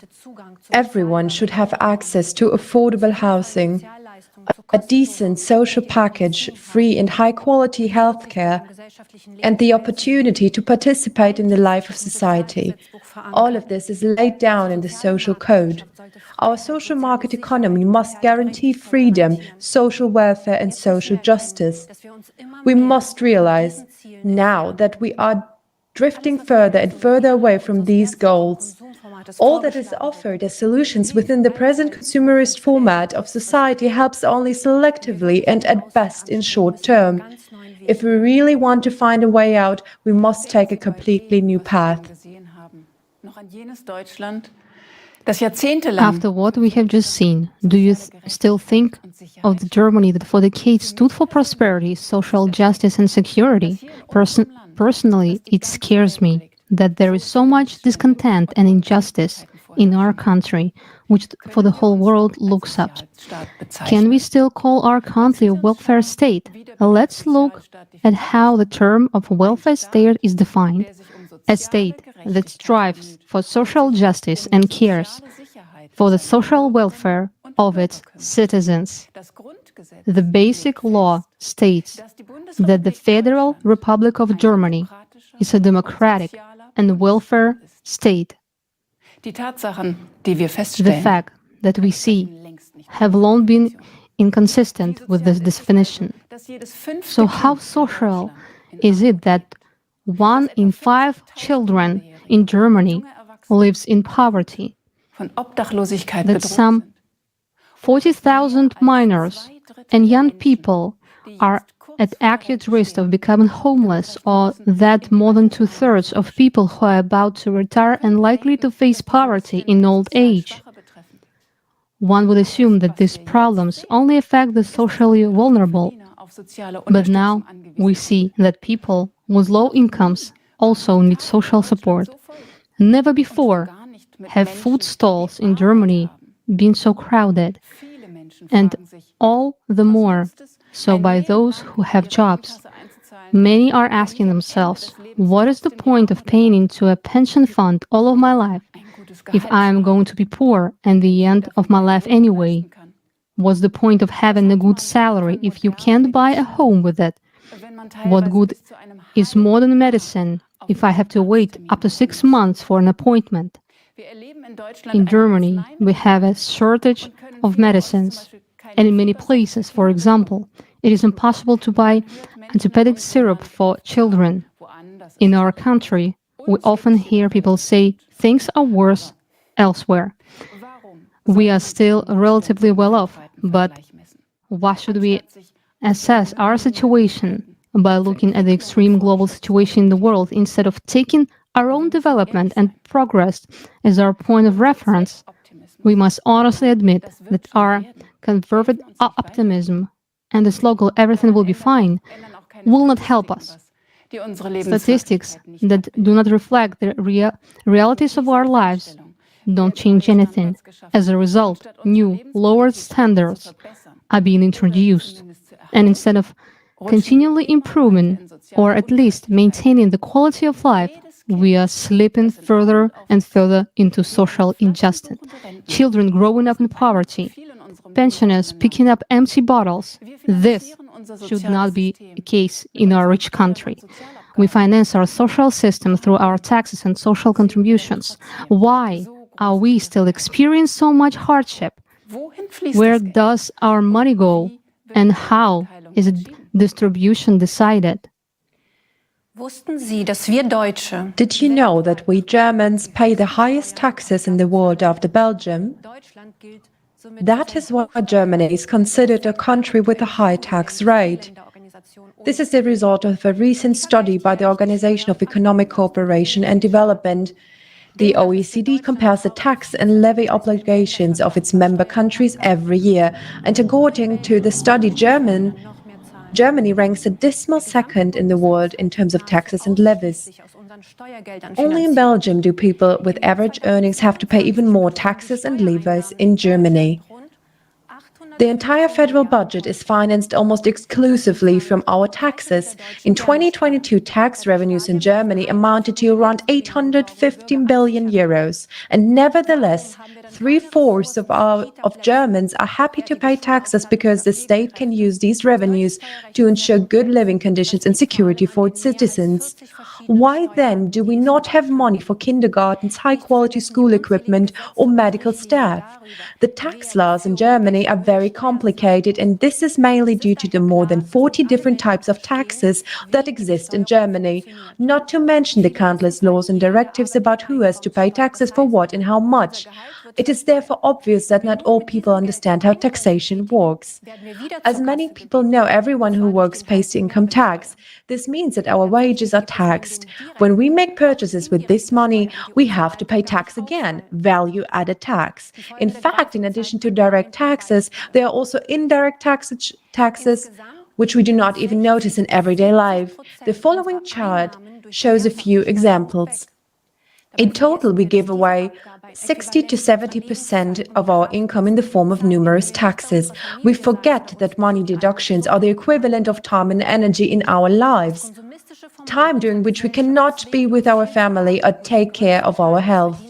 The consumer forward of our society forces us to work hard and give away most of the money we earn, but despite this, our social problems remain unresolved. In spite of high taxation, Germany has debts.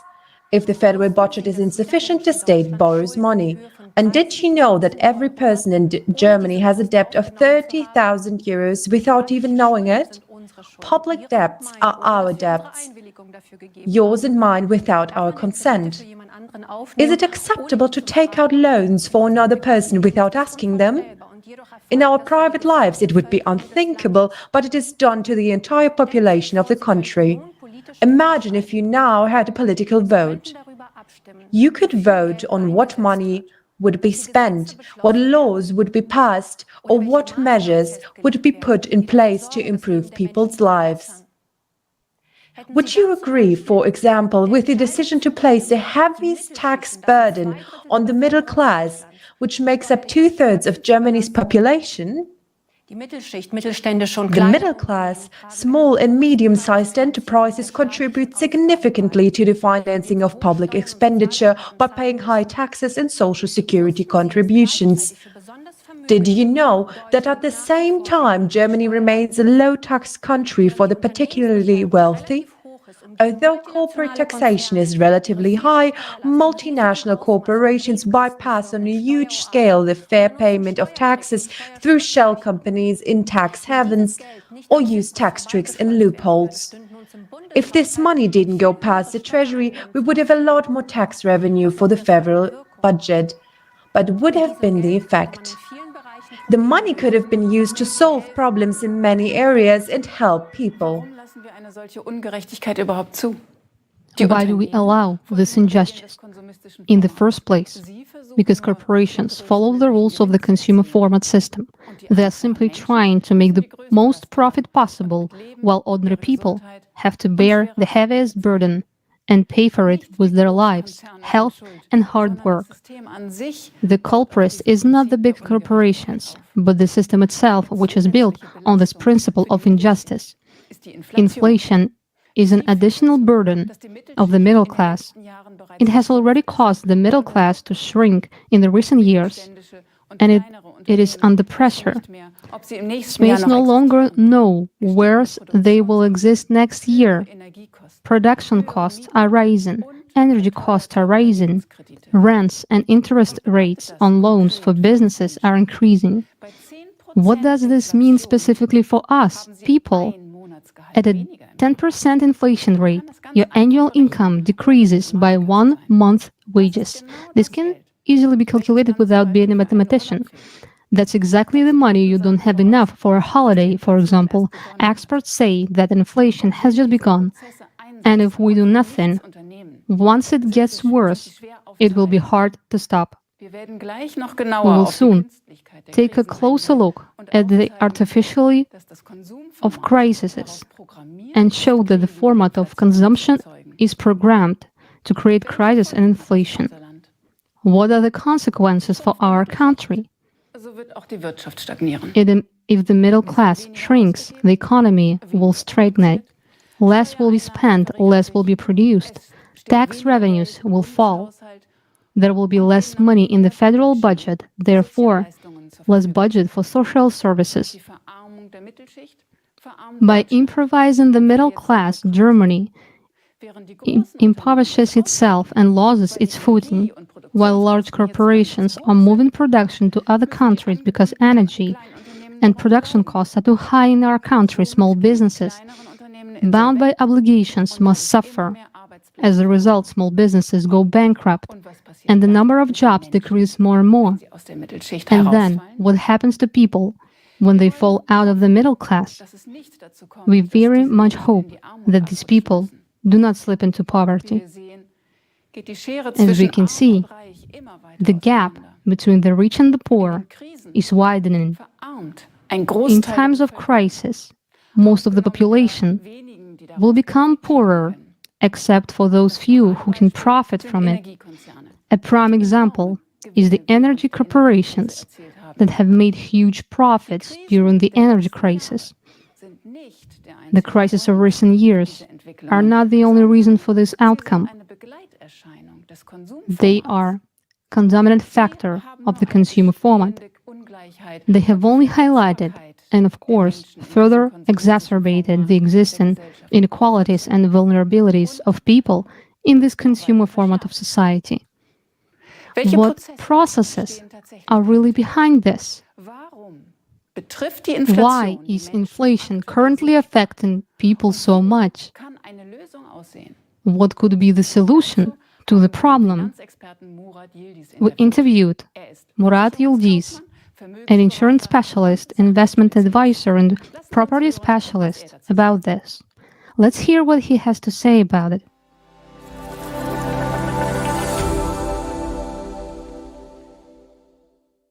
The topic currently discussed the most, as well as during the last few years, is inflation. That means it has always existed.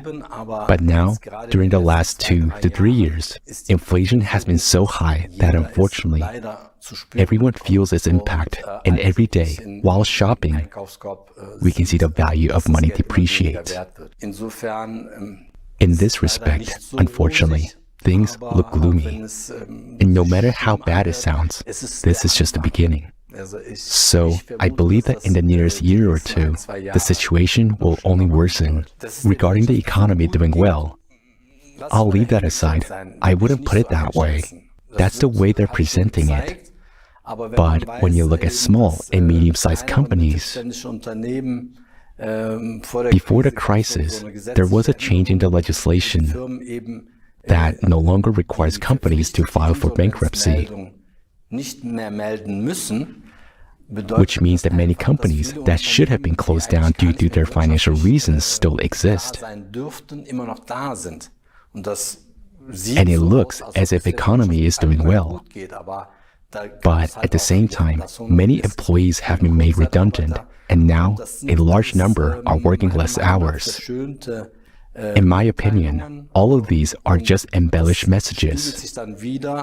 And everyone can see the proof of it by simply counting what they can buy for the same amount of money now compared to what they could have bought before. It means that from the economic point of view, people are not doing well, and it's being felt. You can say and show whatever you want, but in reality, it's the opposite. So clearly, everything is not the way we are being told. For instance, they say that the crisis in Ukraine and supply issues or something else caused an increase in prices. There are two main causes of inflation. The first one is the shortage of raw materials, and the second is the depreciation of money. And if we break down the first cause, meaning the shortage of raw materials, into component parts, we can identify two more types of inflation. The first is the inflation of demand. When some products are extremely necessary, but there is a small supply of them. In this case, the product automatically becomes more expensive, which is quite natural.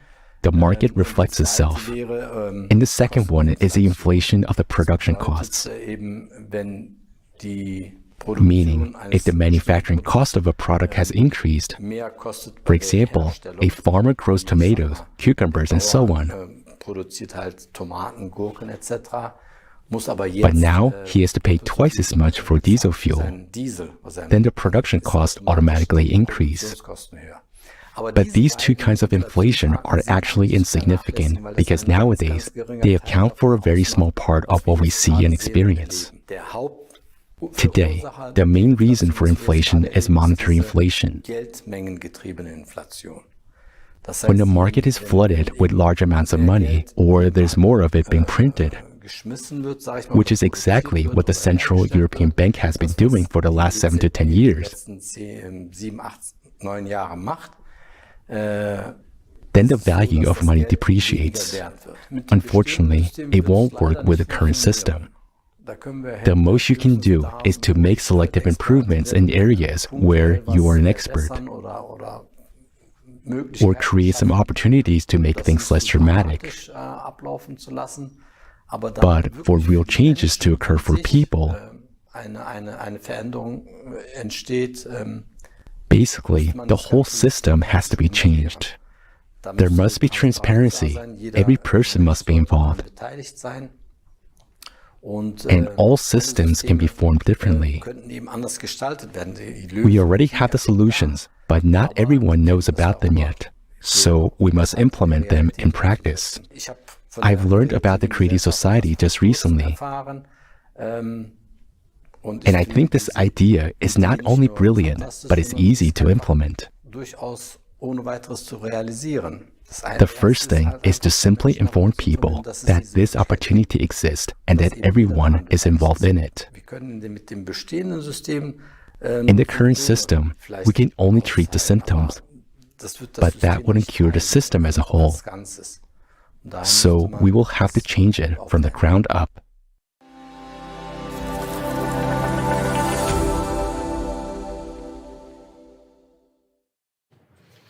Warum ist unser jetziges konsumistisches Why is the current format of our consumer society not suitable for solving society problems?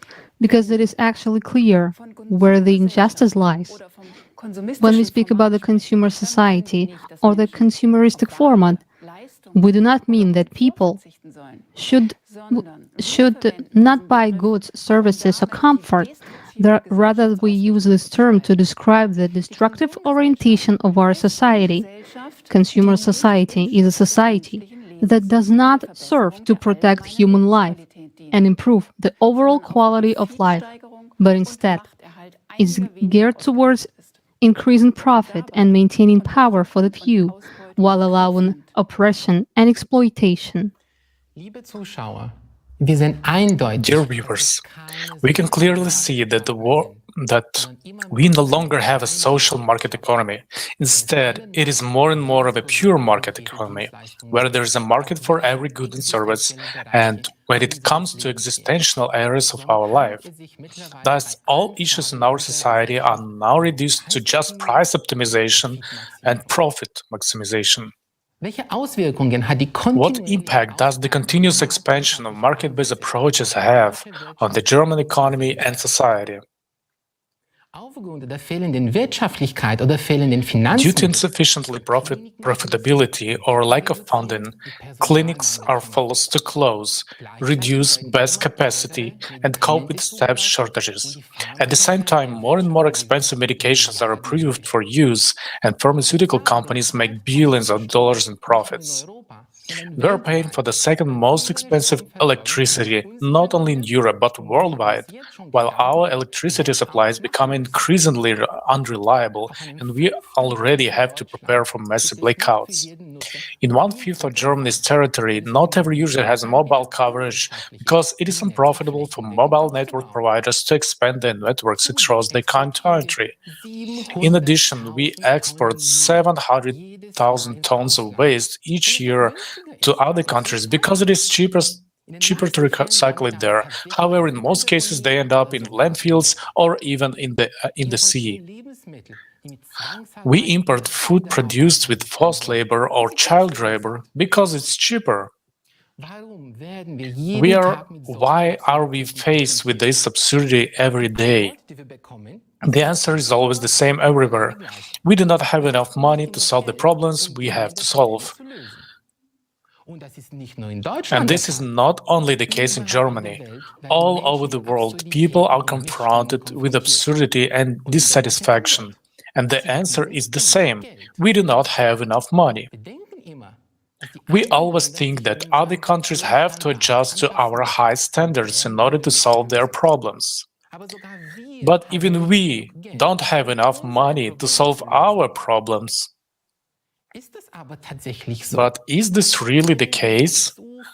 Have we not been able to find suitable solutions both in Germany and abroad for so many years?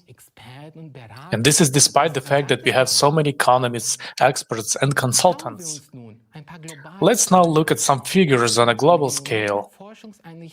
They all come from renowned research institutions and international organizations.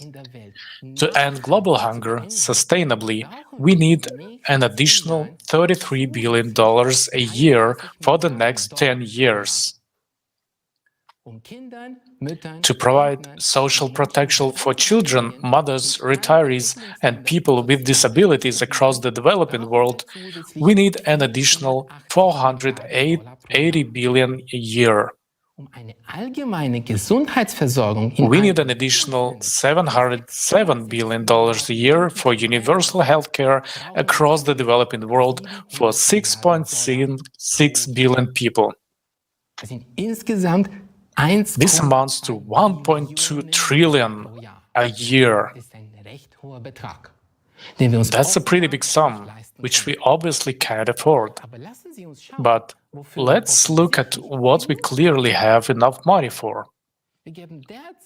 We are currently spending $571 billion a year worldwide to subsidize renewables and electric cars, even though they are inefficient, unprofitable, and environmentally unfriendly. But one thing is certain, is that private profits are financed with the public money. That's the fact. Over the past 20 years, we have spent an average of $1.8 trillion a year on wars. That is, we spent money on steadily increasing private wealth and on killing each other. And it's even twice as much, $2.4 trillion, as we are spending on urgent solutions to pressing problems. Isn't that crazy? And at the same time, there are about 300,000 ultra-rich people in the world with a personal wealth of more than $30 million. Their total assets amount to $36 trillion. It turns out that we have more than enough money to solve all the problems on the planet. But we just don't do this. And if we look at the global distribution of wealth, that is what we find. 1% of the richest people own almost 50% of the world's capital, of the world's wealth. The 12th richest people own almost 90% of the world's wealth. The poorest 55% of people on the planet own almost nothing. Let us now look at the distribution of capital in Germany. In our country, private capital totals more than 15 trillion euros. However, it is distributed very unevenly. The richest 10% of Germans own more than 50% of all wealth.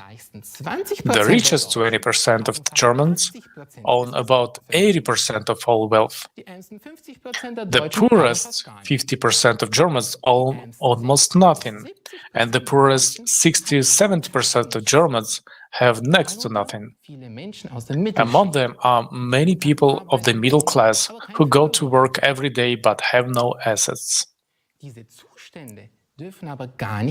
All this is not surprising at all, although it is proclaimed everywhere that the economy is aimed at improving the lives of everyone. In reality, this is not the case. Both the global economy and the German economy do not exist to provide all people or Germans with goods and services, but instead it makes rich people richer. And this goal not only determines our economic actions in everyday life, but is deeply rooted in our economic doctrine. What does the term economy mean anyway? According to the German version of Wikipedia, it is the entirety of all institutions and actions that serve the planned satisfaction of needs. This sounds reasonable at first. Now let's take a look at Gabler's acclaimed encyclopedic dictionary. It further clarifies the following.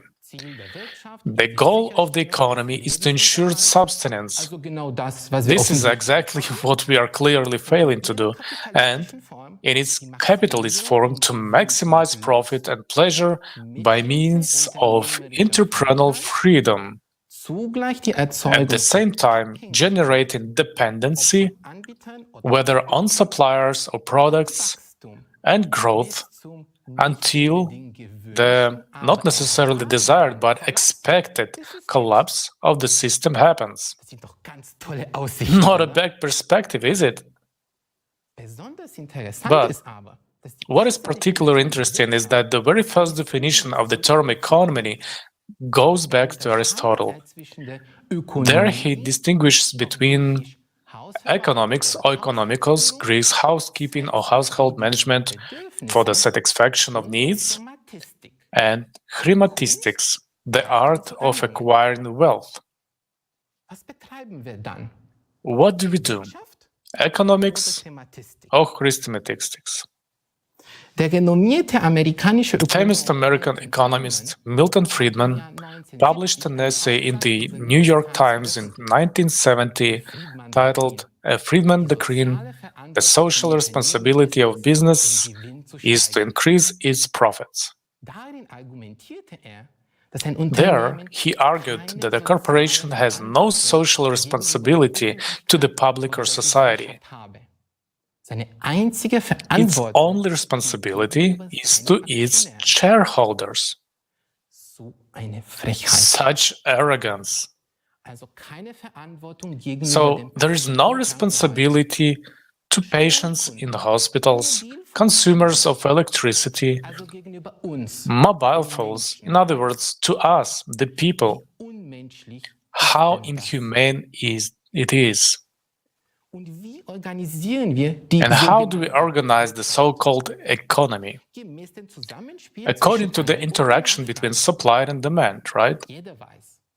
Everyone knows an increase in supply leads to a fall in prices, and increase in demand leads to an increase in prices. But the consequences of this are counterproductive to the point of absurdity. If we have high levels of production or overproduction, for example, in agriculture, we should be happy to have more. But for producers or farmers, in our example, it is sad news if prices fall heavily and they earn less than when production of yields are normal. When we face a crisis of shortage, it is a blessing for a few suppliers who still have goods in stock and can sell them at very high prices. While most starve or suffer, a few make a profit. This is exactly what happened in 2020 with medical masks. The high demand caused by the mandatory mask law led to five-fold price increase. Five-fold. How mean and unfortunate this was at the end of the day. In the 18th century, the Scottish economist Adam Smith, the founder of classical economics, introduced the concept of the invisible hand. In a market economy, the invisible hand is supposed to be an unobservable force that automatically brings supply and demand into equilibrium. We have had some 20 economic crises over the past 100 years alone. Where has this invisible hand been all this time, when millions of people have lost their jobs, homes, health, happiness, and hope? Do we want to continue to rely on this invisible hand in the current and coming economic crisis? Do we really want a market for all our lives? Do we want to continue to strive for profit maximization instead of livelihood security? Look at how paradoxical the economy is structured. Planning takes place at every level, in a family, in a small or medium-sized enterprise, in a corporation, in a government budget, and at the highest level in the national economy. An invisible hand must regulate market developments. How does this fit with our German common sense, with our desire for security and well-being, when everything should be under control? Let's look at German and international corporations. They employ hundreds of thousands, sometimes even millions of people. These corporations are richer and more powerful than many national economies. They are profit-oriented and extremely professional. They plan everything and stick to their plans. This is also consistent with economic doctrine. But at the same time, economic doctrine says that we should not plan for our common good, but leave it to chance. And what happens in times of crisis? Sometimes markets and whole economies collapse. Sometimes the state intervenes and rescues banks or corporations because they are systemically significant. During the 2008 financial economic crisis, profits were privatized and losses were socialized. Thus, in good times, corporations generate higher profits for their shareholders. In bad times, we all have to pay taxes to cover corporate losses. This is no longer a market economy at all. It is socialism for the rich and capitalism for the poor. And last but not least, in the 2 years of the pandemic crisis, the 10 richest people in the world doubled their wealth to a combined of $1.5 trillion, while millions of people lost their only source of income. How absurd can this economic system be? It is by definition programmed to fall, to a collapse. It is particularly prone to crisis. It always favors the rich, and there's always a clear loser. This is we, the people. Vielen Dank, Christian, für deine Ausführungen. Ehrlich gesagt, Thank you, Christian, for your explanations. Honestly, it's quite sobering to hear that our economic system doesn't really provide for social justice because everything is aimed at increasing profits rather than meeting our real needs. Du hast recht, Sylvian. Yes, you're right, Sylvian. Even though we hear about economic growth every day, the population is getting poorer. At the same time, the definition of the concept of the economy says that it should provide people with a livelihood. But today, things are different. Social injustices in crisis are taken into account and even systematically planned. But does that mean that we should continue to do so? Ultimately, economics is an agreement between people, not a universal law. Exactly. It also means that we have the opportunity to create new conditions to build an economic system that will not provoke crisis. Now we can see that we are already heading towards the next big economic crisis, even if we can't judge it by the numbers yet. One thing is for sure, it can't continue like this. Changes will inevitably occur. Either there will be a collapse, or we will move to an economic model which can only be implemented in a creative format of society. Christian, at the moment, the economic experts of the Creative Society project have developed a new holistic model for our economy that will function differently and have a completely different vector. Could you tell our viewers more about this? Dear viewers, dear people, we urgently need a completely new economic model that guarantees sustainable benefits for all of us and will maximize our prosperity. I'm often asked, is this even possible? History shows us no positive examples. Yes, it is possible. And to do that, we have to fulfill only one basic requirement: unite in a creative society, in which human life is of the highest value, where all political, economic, and social activities are indeed directed towards the improvement of our lives. Freedom, health, safety, security, environment, and so on. This is possible only in an absolutely transparent and self-governing society in which there is no power. In a society where responsible and constructive management, in a society with no rulers, but with rules. As such conditions have been missing in society for centuries, all previous economic systems aided maximizing power and or profit are therefore failed. Moreover, we have currently reached a certain technological level that opens up completely different possibilities. The information you are about to hear is very important. It is life-changing. So please pay attention as we explore how our economic model will function.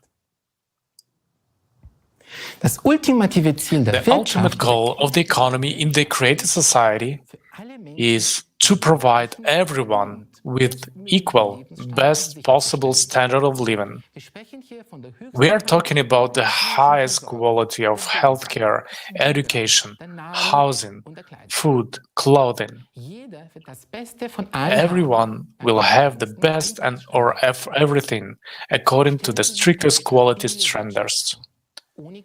Imagine a stable economy with no crisis, no fear for tomorrow, and the entire population of the planet with a high and stable income, meaning everyone has great purchasing power as well as time to enjoy the products and services that the companies offer. To achieve this goal, the economic system needs a comprehensive transformation, which will happen in two stages. First, we need to transition from our current economic system to the economy of the creative society. This transitional period will last for about 5 years. A very important change will be the introduction of a single monetary unit created by a single World Bank that belongs to and is controlled by the society. An important condition that will be fulfilled immediately when we transition to the new system is the cancellation of all debts for countries, companies, and individuals. From that point on, it will be forbidden to lend money at interest. If you need money, you take it and pay back the same amount. The key element of the new economic model will be that every human will be receiving a monthly, unconditional basic income equivalent to 10,000 US dollars.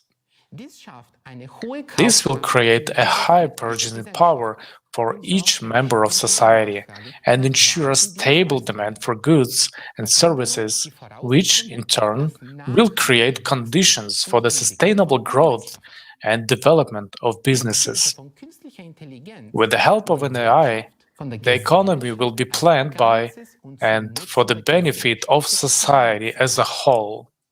The worldwide demand will be formed by people themselves and analyzed by AI, which will be able to predict the required volume of production of food, goods, and services to provide each person everywhere in the world with everything necessary. This will ensure the most optimal allocation of resources and production volumes at the worldwide level. The demand for all goods and services will always be available online and accessible to everyone. For example, you want to start a business and inquire about opportunities in the field of your choice. The AI gives you a prediction about the current and projected requirements for this industry, and you decide what to produce or offer, and it will have a guaranteed demand. All new technologies will belong to society and will be fully available to any company. This will make it possible not only to automate the processes of production and economic activity of companies with the help of AI, but also to create conditions for improving the quality of products and services. Another important change: prices will be fixed from the beginning of the transition period. With the help of AI, specialists will calculate optimal prices for all goods and services, taking into account logistics and production costs. It will not be possible to increase the prices, only to decrease them, all while maintaining or improving the quality. Prices for the same goods and services will be the same everywhere in the world. Automation and new technologies will make it possible to work 4 hours a day, 4 days a week, all while having a high level of earnings. No matter how much a person works, he or she will continue to be paid the unconditional basic income every month. There will be an incentive for everyone to work in order to live an even better life. And no matter where in the world you choose to live and work, professionals with the same qualifications will be paid the same high wage for the same job all over the world. This will eliminate labor migration and the difficulties associated with it. Let's do a quick recap. A single World Bank, owned and controlled by society, a single unified monetary unit, no interest on loans, and fixed prices completely remove the risk of inflation and crisis in the economy. We no longer need to seek for the balance between supply and demand for money, between the amount of money in circulation and goods and services on the market. If today the competition is built on money, on price reduction, in the transitional period, companies will compete on quality. A predictable demand, fixed prices, a single monetary unit, no interest on loans, full access to new technologies give businesses enough room to improve quality and make good profits. All these factors will create conditions for healthy competition and will stimulate the production of higher quality products. This, in turn, will ensure a high standard of living for everyone. In the creative society, we will create such conditions where corruption and the influence of individuals on politics and economy will be impossible. For this purpose, a limit on private wealth will be introduced, meaning that there will be a limit on the maximum wealth per family. We will determine this limit together as a society. Let's say it will be 10 million US dollars. Such a fortune is more than enough for a comfortable, wealthy life. But it's not big enough to start the war.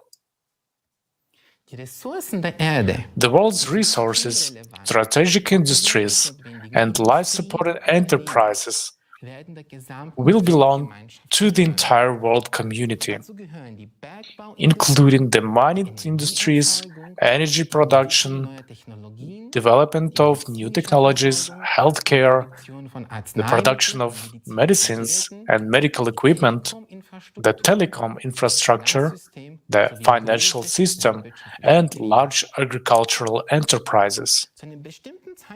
At a certain point in time, after preparing all the necessary conditions and maintaining a new economic framework, we will choose a date on which the new economy of the transition period to the creative society will start.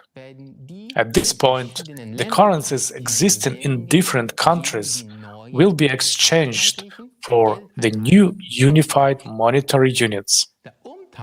The exchange will be made taking into account the wealth limit. If the savings exceed the maximum threshold set by society, the rest of the money is not exchanged. At the same time, all debts will be nullified, prices will be fixed, and the unconditional basic income will begin to be paid to every person. Wir lesen oft in den Kommentaren und werden Folgendes gefragt. We often receive questions in the comments because people cannot imagine this at all in the current consumerist format. Where are we going to get the money in the new economic model in order to pay everyone an unconditional basic income of 10,000 US dollars? This is indeed a very good question. But before we answer that question, let's understand that money actually is what money actually is in general. We use money as a medium of exchange to facilitate the purchase of goods and services. It doesn't matter whether it's made of metal, paper, or it's just numbers on the screen. For centuries, gold and silver had been used as money. But over time, people came up with the idea of depositing their gold in a bank and getting a receipt stating that the bank owed them that amount of gold. These receipts or banknotes were used as money. This system was called the gold standard. But after the 1970s, the gold standard was abolished altogether. Governments around the world decided that money would no longer be backed by gold, and now money is not backed by anything. Where once the value of money was determined by gold, now it is only backed by our trust. Money is simply an agreement. Anyway, in a world where you have to pay for everything, we depend on money, and people spend most of their lives earning money. And for money, we are willing to do what we are told. Whoever has the money has the power. More money, more power. In the consumerist format of society, money is the key instrument of power. And this instrument has a master. So, who is the master of money today? In today's financial system, money is created by the central banks of the countries, although these banks do not always belong to countries. In the United States, for example, the central bank is the Federal Reserve. But did you know that the Fed is owned by private bankers? But more interestingly, over 90% of the money is created digitally by the private banking sector.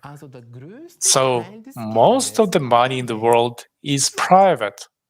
It is owned by someone. It does not belong to the government.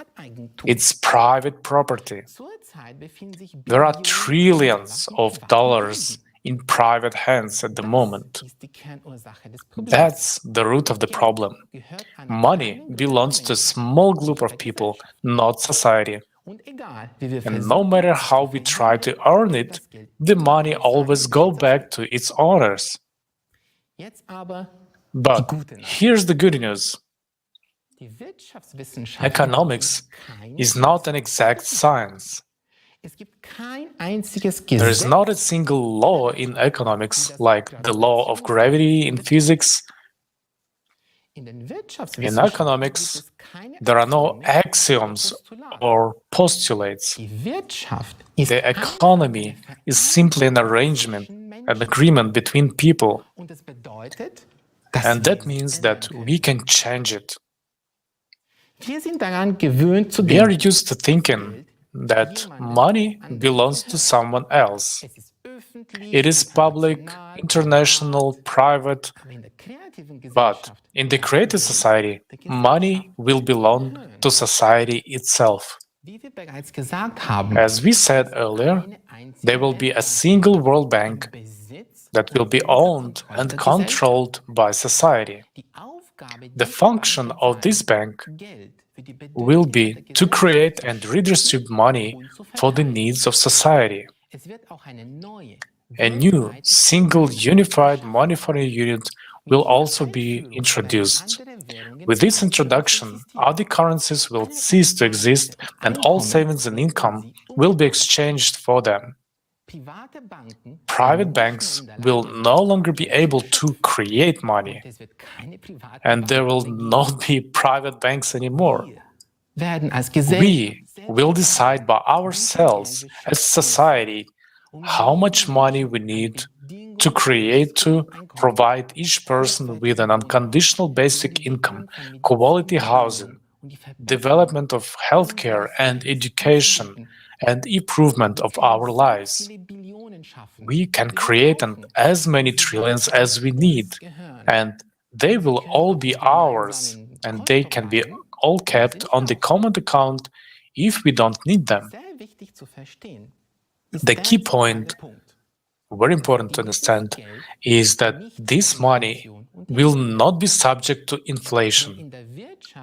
Because in the economy of the creative society, prices will be fixed all over the world and won't be subject to raise. Prices will no longer depend on the amount of money in circulation, and the value of money will be sustained. And we must understand that keeping money in circulation is a temporary necessity during the period of transition to the creative society. It is crucial to understand that the creative economy is a harmonious global economic model. The economic principles we've just discussed can work only together everywhere around the world. Only one of the sum of the creative economic principles will not work independently of each other. During the transitional period, we will be able to rebuild our economy, develop and make available new technologies in energy, science, healthcare, ecology, food, and other products to everyone. This will enable us to move on to the next stage, the economy in the creative society. This is a completely different world, a world of new, unlimited, accessible to everyone, and free energy. It is a world of new technologies for the production of goods and food throughout the control of elementary particles. In this world, we will no longer need money. In the creative society, each of us will be rich, confident in the future, and free to live the life each of us wants. Vielen Dank, Christian. Ich muss ehrlich sagen, Thank you, Christian. Honestly, I'm absolutely delighted with this economic model. With such a reorganization, we will have a lot of free time. We will have time for our families, for hobbies, for activities to which we could devote ourselves with joy and dedication. It's a life without a fear of poverty and social decay. Entrepreneurs will also have more safety, social recognition, and opportunities to develop in the creative society. Unfortunately, with the present-day economic system, we do not have such prospects. Another aspect that is increasingly destabilizing our economy is the progressive climate change. According to the Global Risks Report 2022, extreme weather events and environmental pollution are the main threats to the global economy. But climate change is not just a financial threat to our economy, it's also an existential threat to humanity as a whole. And this is what we will talk about in our next thematic block. We will present to you the scientific data that will change the way you think about growing climate threat. Unfortunately, the true causes of natural disasters are censored in mass media. Therefore, we hope that the presented facts, which are scientifically grounded and which are able to verify, will reach as many people as possible.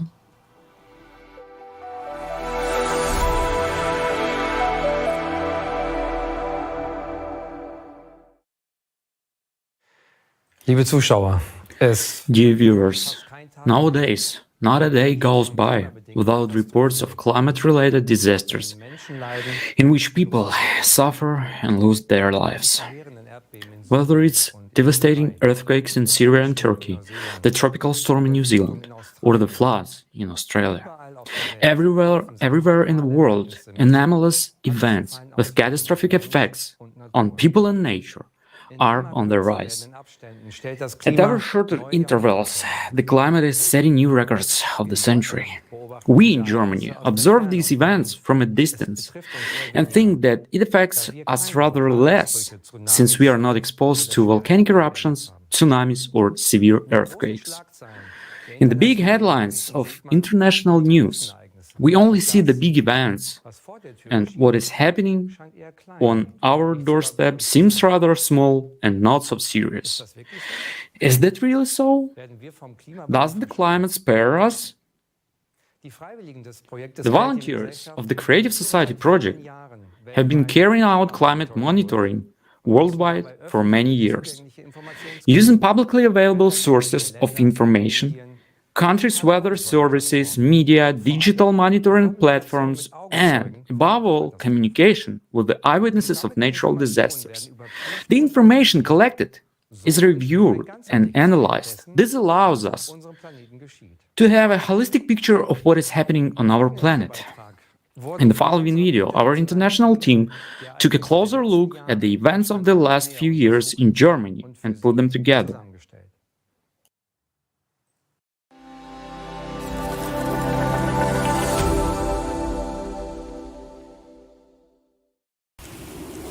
Climate change is a reality, and its consequences are being felt all over the world. Whether it is drought, flood, or hurricane, every year we hear about new cataclysms of the century, one record succeeding another. But what is the situation in Germany? Our country is located in a temperate climate zone, and this means that extreme weather events should be the exception rather than the rule. However, the last 3 years have shown a different picture in Germany. The number of severe natural disasters is also increasing, leading to enormous economic losses as well as loss of people's lives. As for meteorology, the year 2022 broke many records around the world. The average annual number of storms in Europe has increased by nearly a factor of 17, starting from the year 2000 up to the present day. The storms did not spare Germany either. This was the first time such a cascade of devastating storms was observed in the country. In February 2022, there were 4 storms in a row with wind speeds reaching 162 kilometers an hour. This led to numerous accidents and significant damage to a large number of power lines and buildings. Sadly, 6 people died. The economic damage was enormous. In just 4 days, Hurricanes Yelena, Zeynep, and Antonia caused insured losses of 1.6 billion euros. This amounts to about half the total annual average of storm losses in Germany. On May 20th, 2022, at least 8 tornadoes were registered. Such a large number of tornadoes is referred to as a tornado outbreak. 3 of them struck the cities of Lippstadt, Paderborn in North Rhine-Westphalia, and Holzminden in Lower Saxony. Each of them was an F2 category with wind speeds reaching 250 kilometers an hour. Analysis of satellite images showed that the tornado in Lippstadt left a devastated swath up to 950 meters wide and an overall length of 13.4 kilometers, according to insurance estimates. The damage amounted to about 50 million euros. In Paderborn, 43 people were hurt. 13 of them were seriously injured. The tornado left a trail of destruction up to 400 meters wide and 23.5 kilometers long. The storm damaged more than 100 buildings and toppled about 1,000 trees. The city of Paderborn estimates the damage of almost 150 million euros. The typical season for tornadoes in Germany is summer, but on November 17, 2022, an unusually strong tornado struck the northern part of the federal state of Saarland. 2022 was the tornado season with the highest damage in recorded history.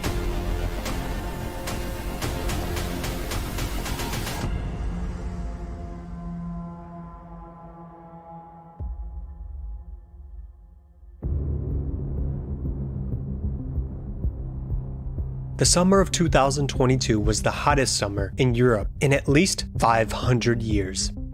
It is unusual that the highest daily temperature in Germany was recorded in the north of the country. On July 20th, a new temperature record of plus 41 degrees Celsius was set in Hamburg-Neuweidenthal. On June 19th, 2022, the earliest snowmelt in 62 years was recorded on the Zugspitze.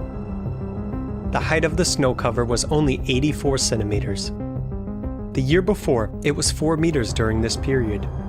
New heat records have been set this winter.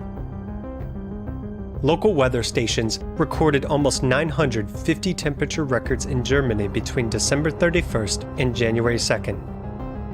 In Weilhambach, in the Walheim-Schongau district of Upper Bavaria, the thermometer showed plus 20.8 degrees Celsius on New Year's Eve. Despite the pleasant weather, this is a frightening trend. In general, abnormal heat waves are becoming more intense, longer, and occur more often and earlier than usual. As we can see from the statistics, in 2022 these trends intensified many times. Extreme heat has also affected people's health. Its negative impact on the cardiovascular system poses a direct threat to life. The heat and lack of rain led to the worst drought in Europe in 500 years. At least 64% of the EU territory was affected. This had a strong impact on the water supply and the agricultural sector. In Germany, the drought mainly affected the amount of grain harvest, which was well below the multi-year average. The Agricultural Association expects even more difficult climatic conditions in the future. Forests also suffer greatly from the pronounced drought and heat. due to a significant lack of water, which couldn't be compensated even by short and heavy rains. Forest owners have suffered a loss of 12.5 billion euros since 2019. And since 2018, about 400,000 hectares of forest have died due to rising temperatures and drought. This area can be compared to more than 500,000 soccer fields, or 1.5 times the area of the federal state of Saarland. The condition of water bodies in Germany has also deteriorated sharply as a result of the drought. Large rivers and reservoirs are becoming catastrophically shallow. The water level of the Rhine, one of Germany's most important trade arteries, has dropped to a record low. Shallowing of the Rhine caused a chain of problems. Shipping was practically halted. Supply chains were interrupted, resulting in a fivefold increase in transportation costs. Low water levels in the rivers also affected energy suppliers, because, on the one hand, coal transportation was severely hampered, and on the other hand, the output of electricity generating power plants had to be reduced in order not to endanger the river ecosystem by discharging warm water from the cooling systems. The pronounced impact of the drought on the rivers of Europe is evidenced by the so-called hunger stones that have resurfaced across the Rhine, Weser, and Elbe rivers. They became visible due to extremely low water levels. These are ominous signs marking years of drought and periods of famine. In Germany, which is usually so abundant with water, reports of water shortages are no longer a rarity, as evidenced in particular by the dire water shortage situation in eastern Germany. 2022 was a record year of wildfires in Europe. Severe wildfires broke out in various European countries including Portugal, France, Italy, Germany, the Czech Republic, and Spain. As of October 15, 2022, their area was 772.5 thousand hectares. This is 3 times the size of Luxembourg. The European Forest Fire Information System, Copernicus, recorded 32 large forest fires in the past year. A total of 4,300 hectares were affected, an area larger than 6,000 soccer fields. Studies show that there has never been such a large number of wildfires in the last 100 years as in 2022. According to the calculations of the working team of the Federation of German Forest Owner Associations, AGDW, the damage in 2022 also reached a record level of approximately 30 to 40 million euros. The total damage to health, nature, and the economy far exceeds 600 million euros. Periods of extreme heat contribute to abnormal precipitation and hail. Long-awaited cooling often leads to the other extreme. In 2022, a new annual record of 8,000 cases of large hail, over 2 centimeters in diameter, and 1,300 reports of very large hail, over 5 centimeters in diameter, was set, surpassing the previous record in 2021. In Europe, 215 people were injured and 1 child killed in a hailstorm.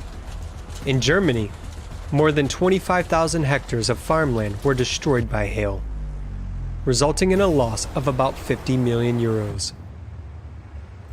Overall, German insurance companies reported losses of 4.3 billion euros due to storms, hail, and heavy rains in 2022. While 2022 was marked by drought, 2021 was characterized by extreme precipitation and catastrophic flooding. On July 14th and 15th, 2021, heavy rains in Germany caused floods devastating entire regions. According to the German Weather Service, up to 150 millimeters of rain fell in 2 days in Rhineland-Palatinate in North Rhine-Westphalia. The water level in the Ahr River has reached a historical record of more than 5 meters. Of course, we were always watching the level of the river and seeing how sharply it was rising, the water. But we never imagined that it could reach here. The message said, R rises 50 centimeters every 5 minutes. I think it was 10 minutes and the water was already there, and we were trapped back and front. This is one of the worst natural disasters in Germany, claiming more than 180 lives. 766 people were injured. The damage is relative, both material and health damage. Because I had to free myself from a stuck car at night. This flood was completely unimaginable for all of us. It was a tsunami-like flood. Here, cars were floating in the streets, and there, 3 bodies were also floating in the streets. It was at 4 or 5 in the afternoon. That means that from that moment, there was probably not much that could have been done in Oberrah. It was 600 meters away from me, and it could have been prevented. No need to talk about advance warning. It just wasn't done enough. I kept looking outside. I was up all night, would watch the water rise, and I always thought, God, there's got to be a boat coming through. At night we tried to call the police and firemen. They just said, we can't help. As of 2021, the German Insurers Association estimated insured damage from natural disasters in Germany at 12.6 billion euros. More than at any time since statistics first began since the 70s. Up to this day, more than a year and a half after the July 2021 flood in the Ahr River Valley, described as the most devastating in a century, affected people cannot return to their homes. The place where we live in Germany is a tragedy. We help everywhere. We help everyone. We want to help everyone, even though we are in a very difficult situation ourselves.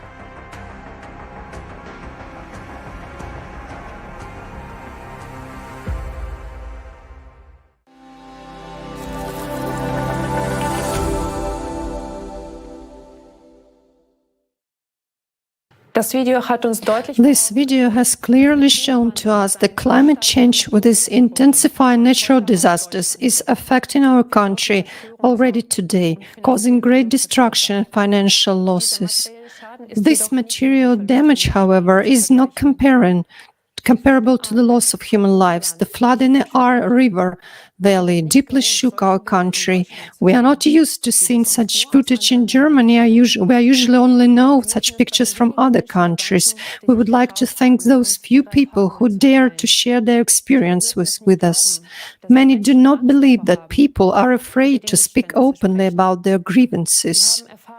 We have learned that to this day, not all people have been financially supported, and many are still suffering from the consequences of the flood. This is happening in our country.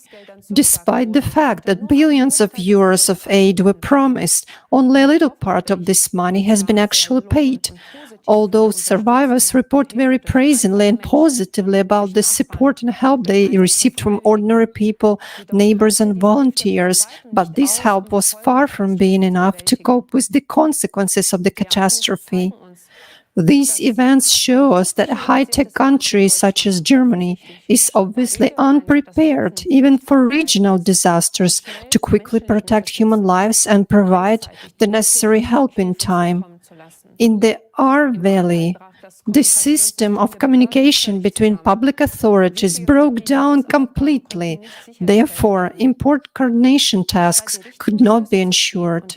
Instead of drawing the right conclusions and uncompromisingly coping with mistakes, spendings of the Federal Agency for Technical Relief were cut in 2023 federal budget. The course of the Federal Warning Day in Berlin at the end of 2022 also shows us that the necessary consequences were not drawn from the experience of the disaster in the Ahr Valley. Only 20 out of the planned 400 warning sirens were installed. So how are we prepared for the new disasters, which will definitely increase and aggravate? Can we be sure that we will be warned beforehand? Can we expect to have a coordinated assistance in time? Another question which we have been dealing with for a long time, whether we can do anything to counteract climate change. After all, there is a broad scientific, political, and social consensus that the main responsibility for climate change lies with human activity. We would like to delve in this subject in more and make arguments which refute this consensus. Unfortunately, we cannot talk openly about this at this conference today. Later on, you will find out why. We have been observed that despite all our efforts to combat climate change, the number and severity of natural disasters around the globe are increasing. This is what we would like to talk about with the participant of the Creative Society project, Dr. John An. Hello, John. Greetings. John is joining us live from the USA. He has a PhD in chemical engineering from the Technical University of Munich and a Master of Science from the University of California, Berkeley, as well as the MBA from the Business School in Seed. But John is also a member of the International Scientific Community, which was created at the platform of the Creative Society. .com platform. The members of these scientific communities are just like us, volunteers of the Creative Society project from more than 180 countries of the world. John, could you please tell our viewers more about the particular mission of this scientific community? So first, thank you very much for the invitation. It's really an honor to be here. So the focus of our community is to study the true causes of climate change. We connect not only scientists, but also experts and independent researchers to provide the public with truthful information about the processes that are taking place on our planet. What makes this community so special is really the approach.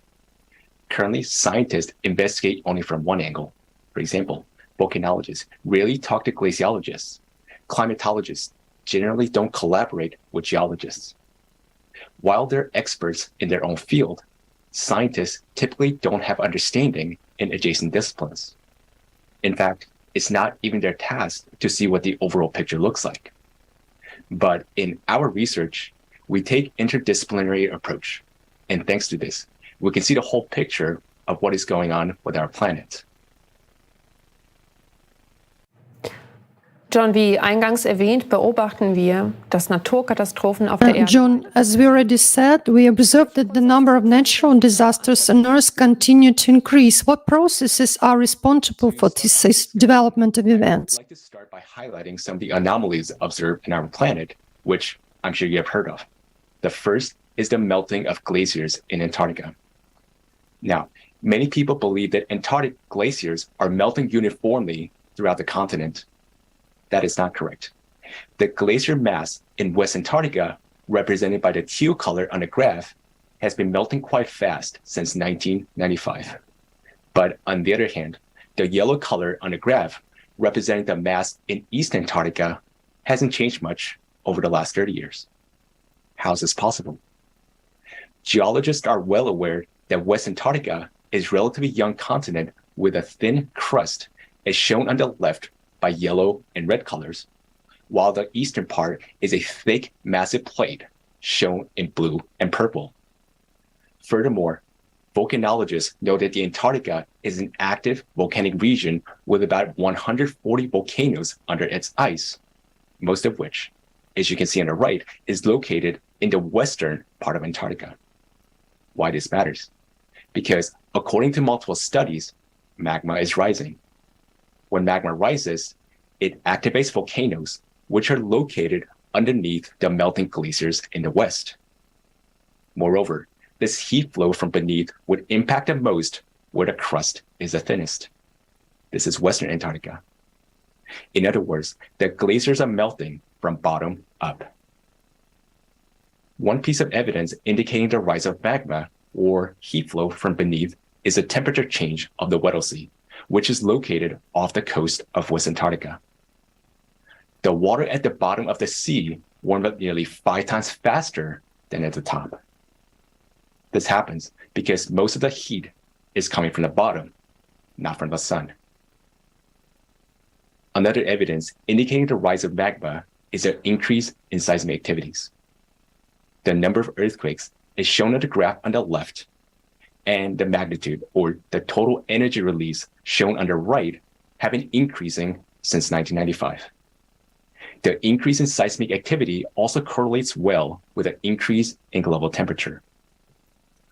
Let's have a closer look at the location of earthquakes before and after 1995. As you can see on the screen, earthquakes are now emerging in regions where they have never been before. Moreover, earthquakes have started to occur in waves and synchronize around the world. We had an example of this in Turkey and Syria last month. First, earthquake of magnitude 7.8 and 7.5 occurred on February 6th, followed by a series of earthquake cascades around the world.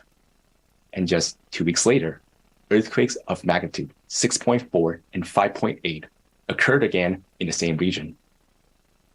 This scenario is developing according to our mathematical model, which was described in the forum Global Crisis, Our Survival as in Unity last November. And unfortunately, we will be witnessing many more earthquakes in the coming years. One final note is that the international seismic agencies have been downgrading the magnitudes. And since 2015, they have been concealing the increasing number of earthquakes and thus misleading the public such that many people are not aware of increasing seismic activities around the world. This topic was also discussed in the forum. The earthquakes in Turkey and Syria have shocked the whole world. Volunteers of the Creative Society are currently preparing a report with numerous eyewitnesses where we will show what people are going through and how much all this affects all of us.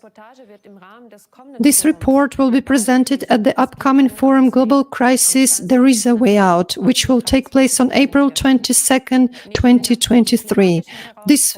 In addition to the growing climate challenges, the forum will discuss such topics as the collapse of the world economy, the threat of the development of artificial intelligence, and the aggravating climate crisis. This forum is a very important event for all of us. People from all over the world will find out together what solutions are available to us as united humanity to face the challenges of the future.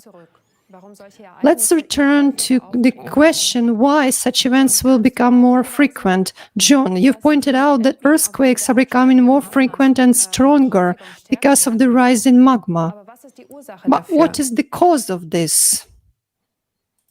Let's go back to 1995, when a series of changes began to occur inside our planet. As shown on the slide, one example is that since 1995, the magnetic North Pole started to drift quicker, about 4 times faster than the norm. Also, the magnetic field has weakened by 15% from the norm by 2015 and declined even further since then. We're now seeing, as a result, the northern lights becoming more intense and penetrating to more southern latitudes. Furthermore, unusual phenomena in the atmosphere have been observed recently in different parts of the world, including Germany. And since 1995, the rotation axis of the planet sharply shifted, as indicated on the left, and moreover, the rotational speed of the Earth, which typically goes through cycles of acceleration and deceleration, began to accelerate much faster in recent cycles, as shown by the right by the steeper yellow lines. Now, what could cause the changes in the magnetic field, axis of rotation, and the speed of rotation? It is a core of our planet, something that synchronizes and stabilizes all processes on Earth, something that has been stable for a long time. But the core abruptly shifted to the north, towards Siberia, around 1998, and it is now destabilized. Why is it significant? Do you recall the emphasis on the rise of magma? The destabilization or imbalance of the core accelerates the rotation. You can imagine a wobbly sphere increases the centrifugal force and causes magma to move further away from the center towards the surface.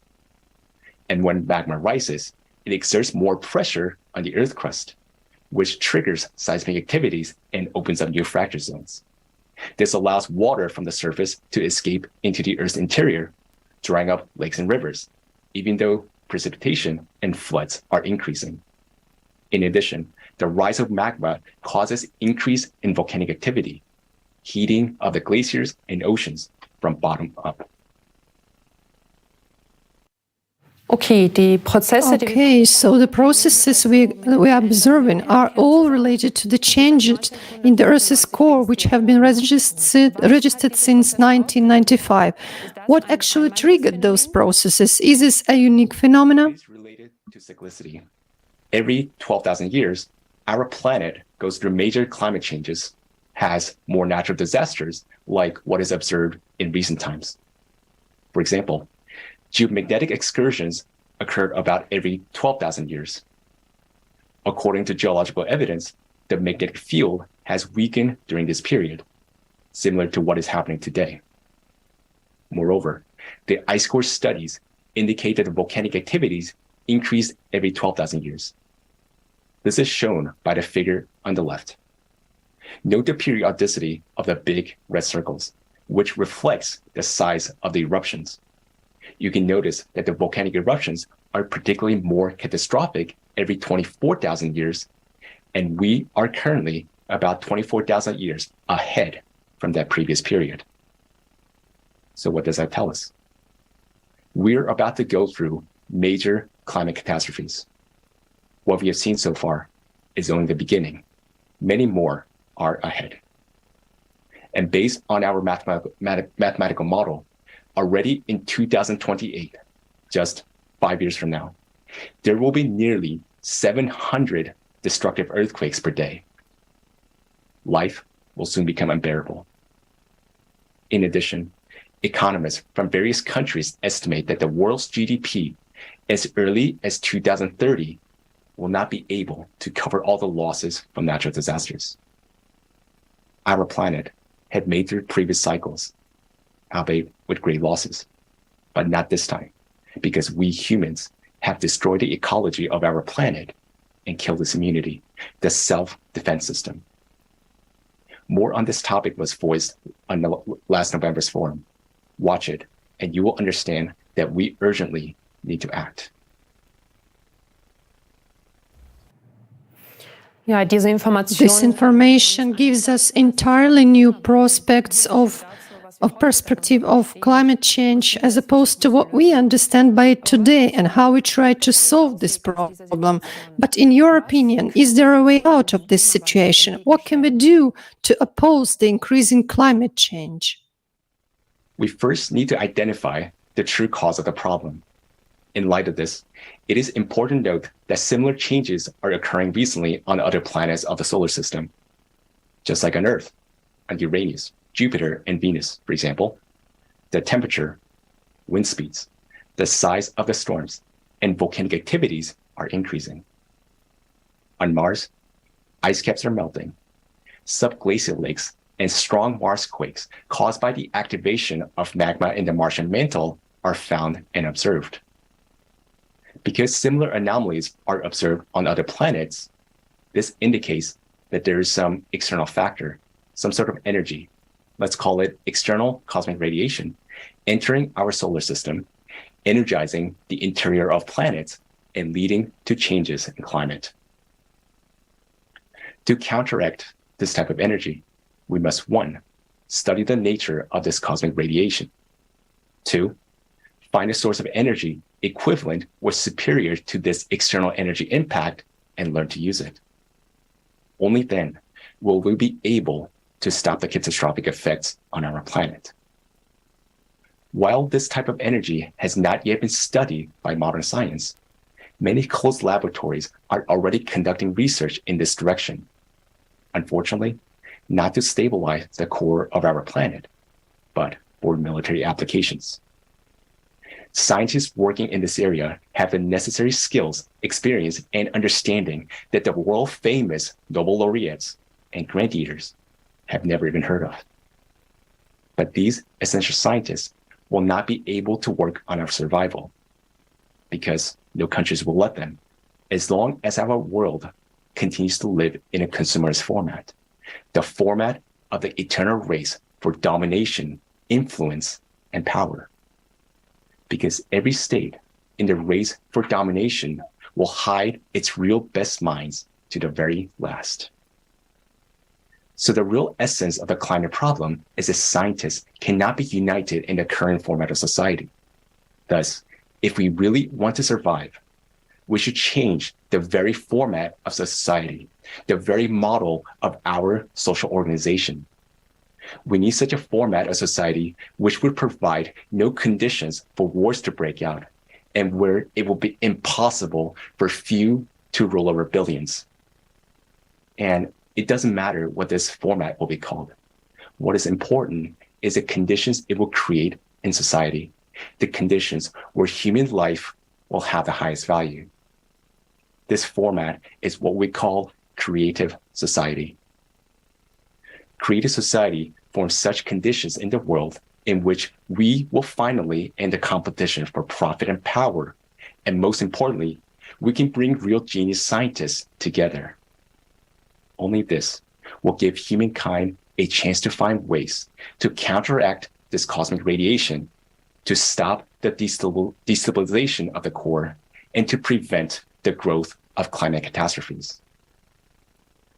In the creative society, humanity gets a chance to survive. And what's more, we get a chance to build a unified civilization, as we should be, so that never again will humanity face such threats. Creative society is our real chance for life. Thank you so much, John, for this valuable report. The fact that we have the opportunity today to learn the research results of the international scientific community is crucial for us, because honest and conscientious scientists today are trapped in a profit-oriented format, and they do not dare to inform the world public about the real threats and upcoming events because of fear of losing their position, fear of public slander, or because they are censored. In today's conference, we had to bypass certain topics because a few weeks ago, the global initiative Creative Society has faced a massive removal of channels in different countries. First of all, it is unjustified and without any warnings, videos and channels are deleted which talk about the real causes of climate change. Why? Because people would be able to ask the logical questions. Why are we paying for decades for measures that do not stop climate change and do not help the victims of climate disasters? Mass media giants not only infringe on freedom of speech, but they endanger all of us and themselves as well. Because of false theories, we lose precious time and resources, but it is exactly what we need urgently right now to mobilize our strengths as a united global community in the face of increasing cataclysms. Every day of lost time means the loss of human lives. Today, using the example of Germany, we have seen only a fraction, a small part of what people around the world have to experience. No country, regardless of its economic situation, can protect itself today from the current natural disasters. These events are escalating with increasing progression. It is necessary for us to unite all people in the world so that we can reach the necessary scientific and technological level in time and be able to counteract cosmic radiation with a relevant power counteraction. Political representatives will not be able to unite scientists in the current format of society because of the geopolitical conflicts that divide people. What kind of reaction will this shocking information provoke from the population without concrete solutions, which are impossible in our consumerist format of society? Of course, this will cause only panic. Thanks to volunteers of the Creative Society project, people around the globe start talking about these important problems and ways to solve them. On April 22nd, 2023, the World Forum Global Crisis, There is a Way Out will take place. Climate experts, independent researchers and volunteers will present the results of decades of interdisciplinary research. No news portal has still dared to publish these facts until now. This forum is organized by people themselves and on their own initiative because it is about our common future. The forum will be simultaneously interpreted into more than 150 languages, which will break all the previous records. Let's watch together the trailer to this great event.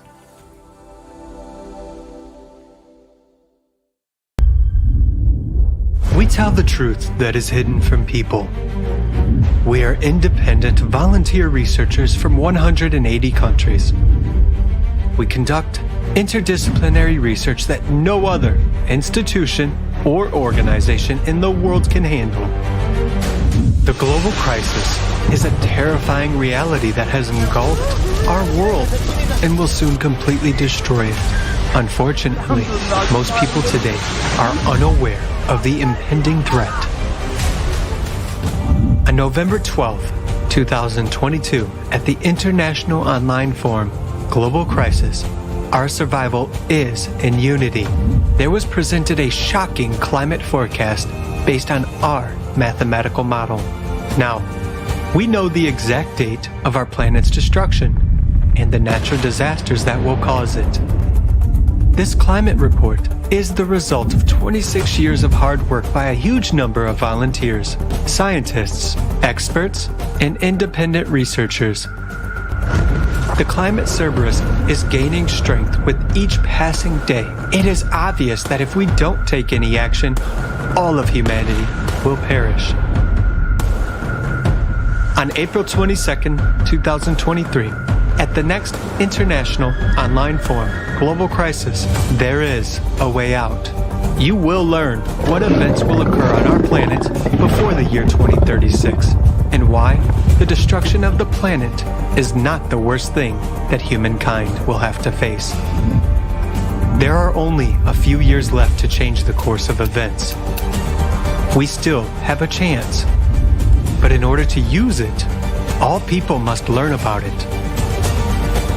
Today, the future depends on everyone's choice, and the choice is simple: to preserve life on Earth or not.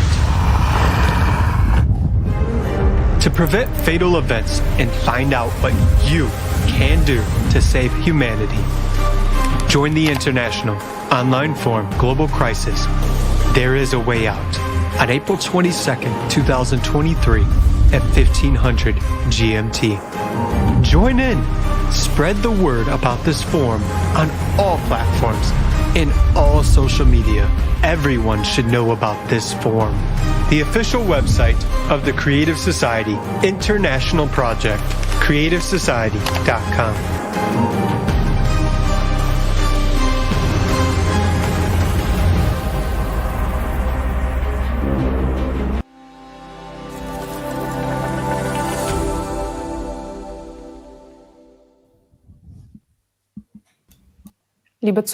Dear viewers, unfortunately, these are not scenes from a blockbuster, but the tragic reality of today's climate situation. Denying this can cost us our lives. It is not scaremongering, it is our appeal to you, because many people are still sleeping while our common home is on fire. Only when we understand the seriousness of our situation, we will see that there is no time for divisions and we must act as one united human community. I hope that we've been able to bring this vital information to you. Now we would like to move on to the next part of our conference, where the solution will be presented. But this will only be possible in the creative society, where the scientific and technological potential will be united, free from geopolitical interests, and it will ensure that we will be able to counteract climate processes. About how we can build the creative society within a very short period of time and thus find the way out of all the crises, we will tell you in our next thematic block.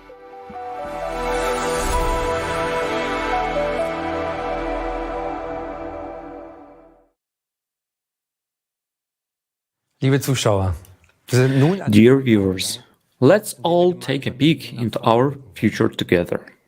Sie haben heute viel von Problemen. Today, you have heard about many problems and absurdities that affect and even threaten us all. Doch so unterschiedlich die Krisen But as aussehen, different as the crises may seem, they all converge on one point: the impasse of our current consumerist format of society. All the solutions we strive for may lead to individual improvements, but unfortunately, we are not solving the problems at the root. And this despite the fact that we have possibilities and technologies that could already help us today. Our one-sided focus on even more profit and income is blocking our way out of all crises. It leaves us hardly any breathing space, and whoever stands still loses. That is what the current consumer society is all about. But what actually made us build such a society? Who decided that this material pursuit dictates our entire lives? Was it a decision of us people? Do we really want to live like this? We asked people about this. We wanted to find out what people really want in life. What should a society look like in which they want to live? Let's watch the following video.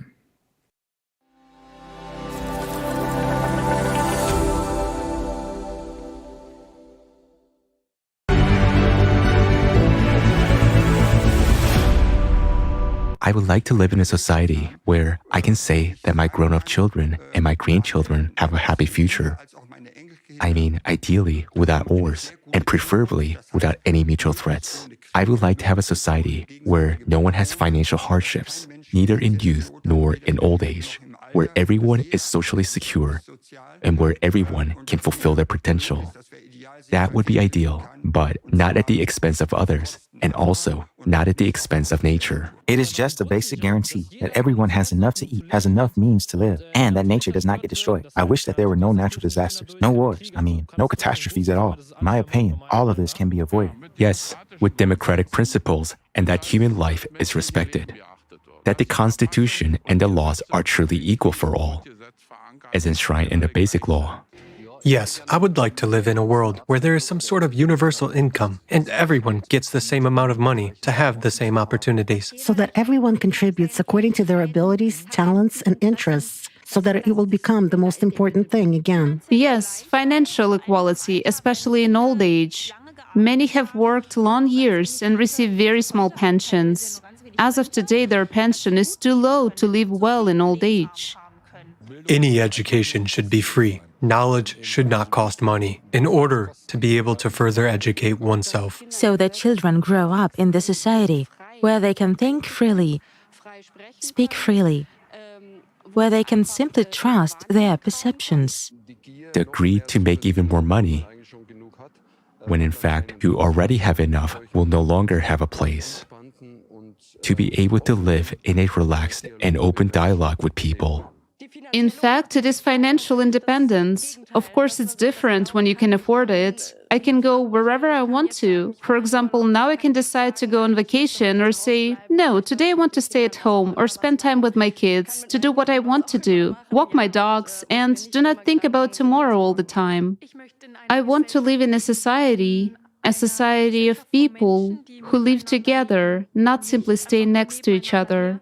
There really should be created conditions ensuring that you can get information completely independently. It should be freely available, and you can really have any information you need to make decisions. Then it will be worthwhile, at least for society, because all people will be more motivated as they realize, yes, now I can make a difference. And I do it. And I'm doing it now too, because it makes the world a better place. I wish for peace. I wish that they would all sit down at one table and stop murdering, destroying, and killing, no matter who is on which side, no matter in which country in this world. Education is the core issue, and everyone really should have access to it, so that everyone who wants can study at a university. But as we can see, not everyone can afford it. So that everyone, let's say, has a sense of togetherness and doesn't think only of themselves, but has a holistic perception. It's also necessary to find a way to decide together how to go forward. There is enough wealth for everyone. It is only necessary to distribute it properly. I would say, in any case, a place where you are accepted, where you are loved, where you don't have to be afraid to express your opinion, where everyone is allowed to have their opinion and it is accepted, and no one has to be afraid that they will be judged by their neighbor. If you want to find solutions different from what is presented to you in society, they always have to come from below. Decision-making from the top will not work, and it is always the system-relevant things that are in the forefront, that is, consumerism and so on. I would fully support this. Do you mean you would then support the building of such a creative, people-oriented society? Of course, by all means. Yes, that's what we should always strive for that kind of society. Yeah. Right away, of course. This is the life we all dream of, that we could live together, that we could live happily together, that no one would hold us back and we could just develop our potential the way we want to. I would join it right away. Absolutely. Yes, definitely, immediately. If there is a chance to implement it, I would say that we should go for it immediately.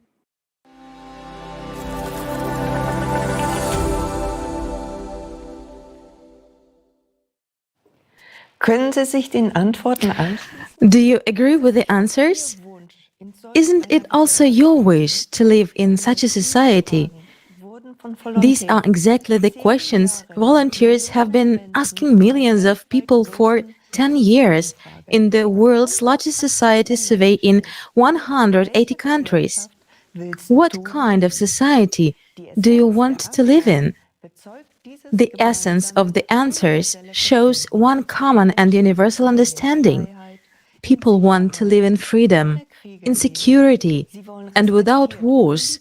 They want to be respected and loved. As a result of these years of international social surveys and expert discussions, the model of the creative society was developed, which corresponds to what people want. But the essence is more important than the name. The foundation of the creative society is formed by the 8 pillars that encompass all spheres of life in society. Let's now take a closer look at these principles. In der kreativen Gesellschaft ist der Mensch die grundlegende Einheit. In the creative society, the human being is the fundamental unit of the society. Humanity is just one big family. The 8 pillars of the creative society are the base for that. The first pillar, human life, is the most important one of them. Human life is the highest of values. A life of any human being has to be protected as one's own. The goal of society is to entrust the guarantee and the values of human life. If one human is valuable, then all humans are valuable. The second pillar says that all people are born free and equal. Everyone has the right to choose. There can be no one or nothing or superior to a human, his freedom and his right. The third pillar is human safety, ensures that every human is provided with everything they need for a safe and comfortable life free of charge. Includes, and other things, food, medical care, housing, and a basic income. Technology will not be developed for wars, but for the people. The unified global service dealing with emergencies situations will protect everyone from threats and disasters. Transparency and openness of information for all As the themes of today's conference has convincingly shown, we desperately need reliable and trustful information. This is the guaranteed by the fourth pillar. There is no more secrecy, and everyone has access to information and the status of implementation of society's decision and the distribution of public funds. In der Gesellschaft wird ausschließlich das Gute gefördert. Alles, was für menschlich Foundation is the creative ideology. Only goodness will be promoted in society. Everything that stands for humaneness, for higher moral values and mutual respect. At the same time, the propaganda of violence, division, aggression, and anti-humane manifestations will be prohibited. The sixth pillar, development of personality, will create conditions and expand opportunities for personal fulfillment and the development of individual abilities and talents. Education is equally accessible and free to all. What would you do if you could pursue your true calling and interests rather than fulfilling the expectations of others or succumbing to financial pressures? The seventh pillar, justice and equality, ensures that all of our Earth's natural resources are distributed equally among all people. Resources can no longer be monopolized by individuals. Everyone will have the right to private property, and profiting and exploitation will be a thing of the past. The eighth pillar, self-governing society, returns decision-making power to the people themselves. The concept of power in the creative society is absent. We will vote in the form of a direct democracy on all important decisions that directly affect our lives. Nicht genau das wieder, was sich jeder Mensch wünscht. Do these principles not reflect what each individual wants, how he or she imagines life in a united society, what we understand by human dignity and social justice? The eight pillars are not only a declaration of human rights, but also a guarantee of a better quality of life. Lassen Sie uns nun schauen. Let us now see what practical impact the implementation of the eight foundations will have on important areas of our life. Let's look at the field of medicine. In the consumer format, even human health is just a commodity. More specifically, people's diseases. Precisely because money comes first. Medicine is also driven by economic interests. We have already heard several examples today. Hospitals are closing because they are expensive, although the need for them is increasing. Despite the high demand for pharmaceuticals, they are not being produced due to high production costs and low profits. This sad example clearly shows that economic interests currently prevail over concern for people's health. Thanks to the eight pillars, this will be not possible, because human life will become the highest value at the legislative level. The economy and production must serve the good and health of people. Moreover, with the development of all technology, the priority of healthcare will shift towards the well-being of all people rather than profit, as it is now. There will be also no difference in medical care. The eight pillars ensure that all people's lives are equally valued. This means that all people will have free access to free healthcare. That means the highest standards. Or let's look at the field of labor. Thanks to robotics and artificial intelligence, it is now possible to automate most areas of work. This means that the robots can do hard, dangerous, or unhealthy types of labor for us so that everyone can have more free time. However, in today's consumer society, this would just be ruined for most families as we are financially dependent on our hard-earned money. As the result of mass unemployment, people would have to drastically reduce their consumption, which would lead to significant economic losses and the subsequent collapse of the economy.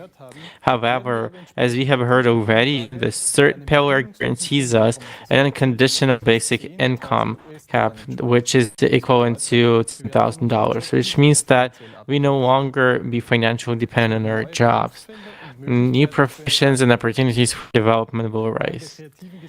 Because in the creative societies, free and quality education parts will be available to everyone, and everybody will be able to follow their talents and interests and learn what they like and what they will help them to fulfill themselves personally. Qualifications will be equally recognized all over the world.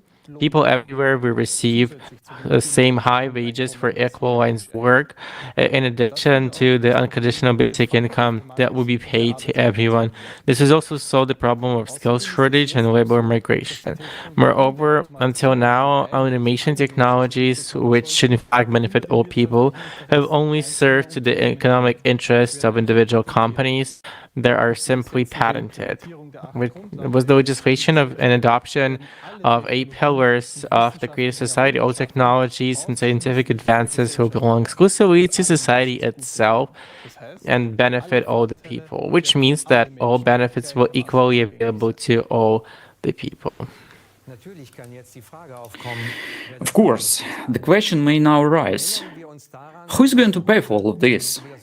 Let's remember what we heard today about the economic model at the stage of transition to the creative society. We, the people, will manage and control the financial system ourselves. It means that we will be able to regulate the money supply so that everyone will be provided for and even beyond what they really need.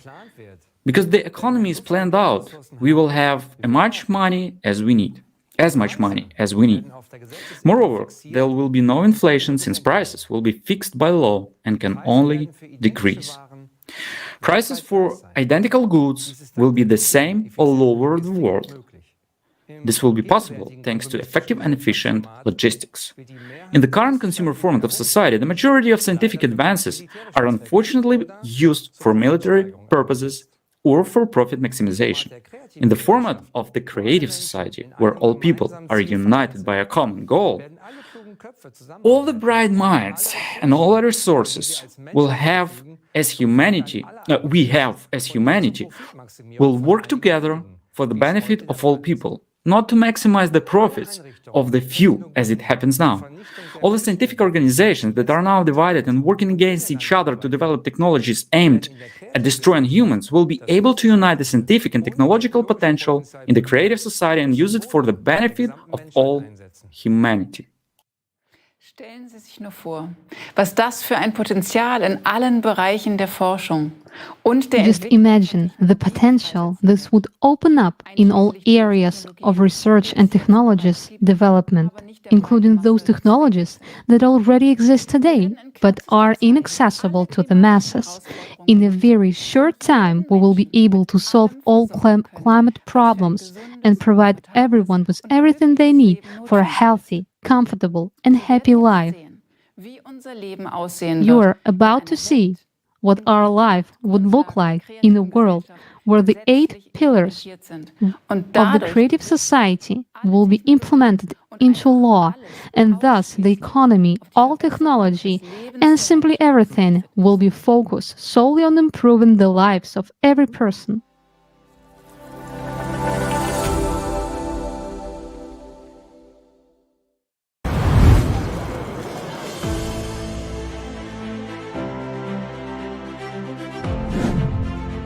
Safety. In the creative society, human life is the highest value. This society will be safe for you and your family. The latest technologies will be implemented everywhere to help security services stay ahead of the curve. We will finally have a sense of security. Concepts like crime, missing people, killing of children and adults will no longer exist in any part of the world. No longer will you be afraid to let your child go to school or outside. You won't be afraid to walk home late at night, go for a jog, or go to concerts. In the creative society, no crime or offense will go unpunished.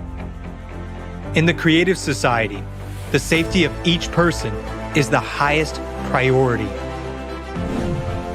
Healthcare.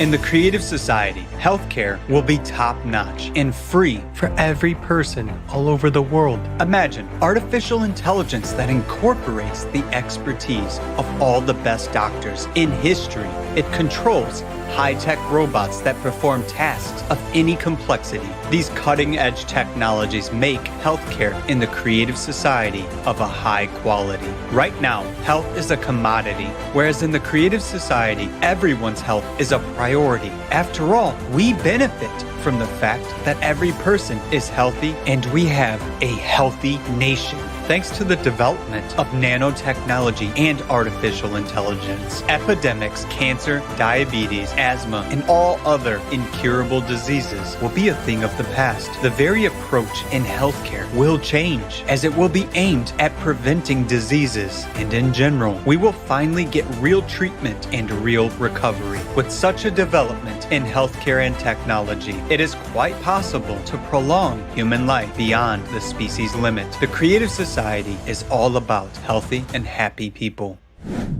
Education. In the creative society, education at any level will be free and available to absolutely every person. Thanks to a new approach to education and advanced technology, you will be able to study and learn new skills anytime and anywhere, as well as easily change careers. Education will no longer be a chore. The process will be engaging and exciting. For example, with the help of VR glasses, you will study the human body from inside, traveling among molecules. In the creative society, you will be able to study at any university in the world and learn any profession you want. Economy. No inflation. The first thing that will happen in the creative society is writing off all debts and loans from private individuals, abolition of real estate taxes and personal property taxes. There will be no loan interest rates.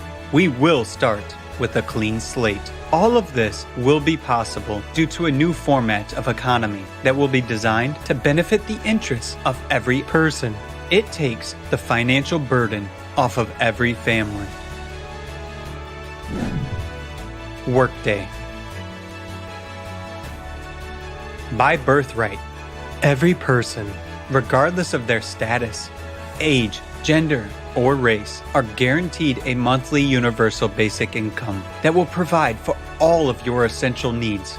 And if you want a better life, a bigger house, or a premium car, an airplane or a yacht, you will be able to easily afford it by working just for 4 hours, 4 days a week. You will have a job that you like and enjoy, one that you really love, and in which you will be able to fulfill your potential to the maximum.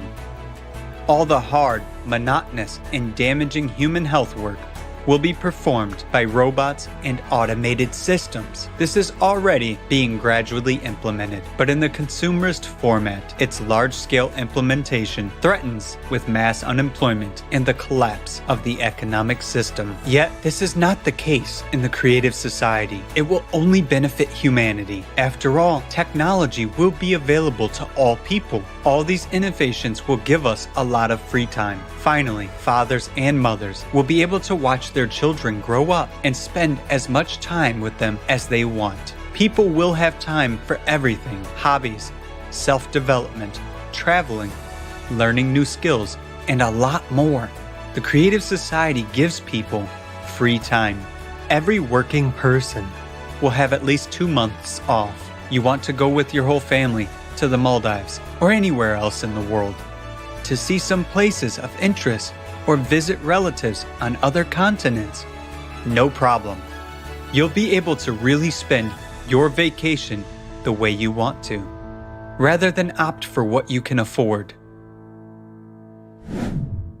Traffic jams. Free roads. It's real. And most importantly, safe ones. There will be no accidents, and we will be able to solve the issue of traffic jams. You will no longer have to waste your time. Every city will have a smart system connected to all cars via artificial intelligence. This system helps regulate and control traffic on the roads and calculate the best routes. Cars in the creative society will be able to block the engine start if the driver is intoxicated, analyze facial expressions, detect driver drowsiness and distraction. In case of a threat, the car will signal the driver. If they do not react, the car will turn on the emergency lights, head to the side of the road, and stop. Alert the driver of danger and take control in a critical situation. In the creative society, everything is built around the comfort and safety of humans. Housing. The good news is that we can provide every person with free housing. We already have a huge amount of breakthrough technologies. Some of them already allow us to build comfortable housing quickly and efficiently. In the creative society, every person will be provided with a minimum of 650 square feet per person, absolutely free by birthright. If you have a family of 4, you are provided with a house of 2,600 square feet. No mortgage, no rent to pay. You won't have to pay utilities or property tax. The house will be equipped with the most advanced technologies available to society. And that means that all household chores, such as washing, cleaning, ironing, and cooking, will be done by robots only, which will do that quickly and perfectly. Human beings are not slaves. Human beings should live a free and happy life. Equality. In the creative society, all people will have equal rights. There will be no racial division. In the creative society, you will have rights in actual fact, not on paper. Ecology and food. In the creative society, thanks to the unification of scientific potential, we will be able to solve many problems related to ecology and climate. We will finally have clean air and clean water. Food will be healthy, delicious, and of high quality. You won't have to worry that you'll put on weight and that food will negatively affect your health.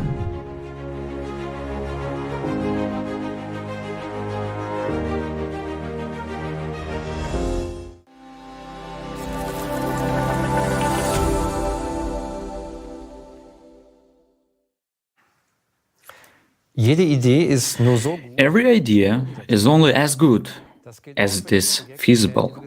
This also applies to the Creative Society project. We would like to emphasize that it will be implemented exclusively by peaceful and democratic means, and that this goal is absolutely realistic. However, this requires the conscious decision of each individual to live in the Creative Society. The building of the Creative Society will take place in 3 successful stages, in full accordance with the law. Information stage, second, political stage, and third, world referendum. We are currently in the first and most important stage. The aim of this stage is to inform the majority of people on the planet about the Creative Society project. This stage is already being actively implemented by the project participants all over the world.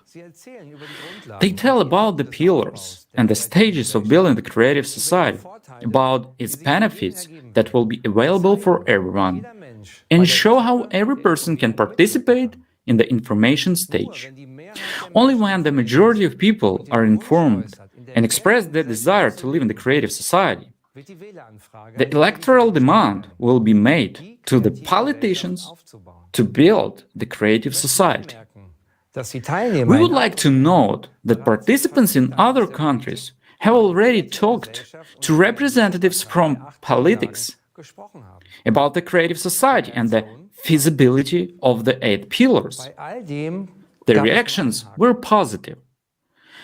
There was only one catch in all this. As long as no electoral demand is made, it remains only a good idea. But in this, at the same time, lies the great opportunity. After all, political representatives are always dependent on the support of their voters. The highest goal of every politician is to be elected. So if the majority of people are united in the goal of building the creative society, then there will also be politicians who will implement it. After all, they want to be elected. On the other hand, politicians are also human beings, like you and me.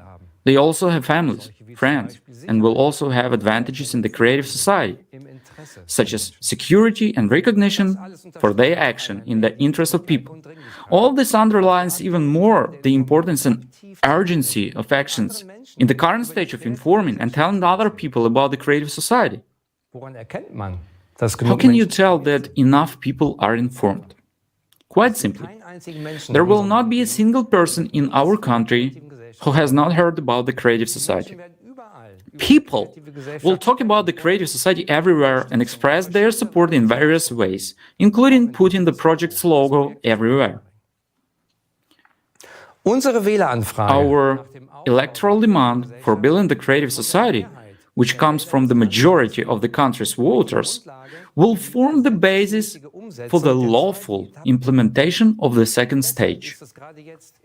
That is why, especially now in the first information stage, it is so important and crucial that each one of us takes responsibility for spreading the information about the creative society, that everyone grasps the essence of the project and inform as many people as possible about it. It is really up to each and every one of us how quickly we can move on to the next stage. So, once there's the electoral demand for the majority of active voters to the politicians, we can move to the second political stage of building the creative society. On the political stage, we need to put in power the people who will promote the building of the creative society. For this, we need an electoral platform instrument, whose functions will be expanded in the building of the creative society. From the outset, a secure electronic resource needs to be created in every country. Let's call it preliminary electoral platform. It is necessary to bring people together, to bring the creative society, and to make a contract with politicians so that they can no longer cheat us. On this platform, people who support the creative society will be able to pre-select candidates for representative bodies after they have registered, as well as control and recall elect politicians if they do not keep their election promises. The preliminary electoral platform will also include the following demands from people to politicians: implementation of the 8 pillars of the creative society in the constitution of the country, and implementation of the electoral platform at the state level. From the politicians who pledge to implement these demands, we will select the candidates. We will vote for them in the upcoming elections on the preliminary electoral platform before official elections. Once these candidates are selected, we will conclude a contract with them on the preliminary electoral platform. The purpose of this contract is to legally establish the public commitment of politicians to fulfill our demands contained on the preliminary electoral platform, namely, implementation of the 8 pillars of the creative society in the constitution of the country, adoption of the law recognizing the electoral platform as the supreme legislative body, adoption of the law to recall politicians through the electoral platform if they fail to fulfill their obligations to the people. In the next election, we elect the candidates with whom we have concluded the contract on the preliminary electoral platform. Elections take place according to the laws in force in each state. If politicians, once in power, violate or postpone the fulfillment of the terms of the contract, we can recall them with all constitutional and legal rights or call complete new elections. With a majority of our representatives in the legislative body, they will be able to write the 8 pillars of the creative society into the constitution without hindrance and legitimize the electoral platform as the supreme legislative body of the country. What are the functions of the electoral platform at this stage? The electoral platform is a single digital system that belongs to society. It represents the highest legislative body in the country. At this stage, we will be able to both recall the politicians we elect and check their execution of orders, as well as veto the laws we deem harmful to people. We are used to electing someone every few years and hoping that they will keep their election promises. Often we have seen that the statements made just before an election and the actual actions after a politician has been elected differ greatly, to put it mildly. What options do we currently have to counteract this? We can silently sit and wait for the next election, where we place our trust in vain in the hands of the next representative, or we can try to show our discontent at trials and protests. But let's face the truth. The past has shown that this has not led to any fundamental change. Even when it got as far as a revolution, the legal possibility to immediately recall a politician through the electoral platform transforms a politician from a ruler to the one who serves people. So to speak, the executive organ of people's will. We as employers, as an employers, can dismiss him at any time and immediately if he doesn't act in the interest of an entire population. Let us summarize. We use the existing policy as an instrument to bring about, on the basis of the existing laws and by peaceful means, those changes that are actually in the interest of people. Thus, the aim of the second stage, on the basis of the existing laws of the countries, firstly, is to include the 8 pillars into the constitution. Secondly, to pass a law making the electoral platform the supreme legislative body of the country. And thirdly, to introduce the mechanism that allows us, people, to immediately recall an elected politician and put another in his place. However, the building of the creative society does not end there, because this format can only be fully implemented on a global scale. No single country or even an alliance or a few countries can actually provide all the benefits provided the creative society model.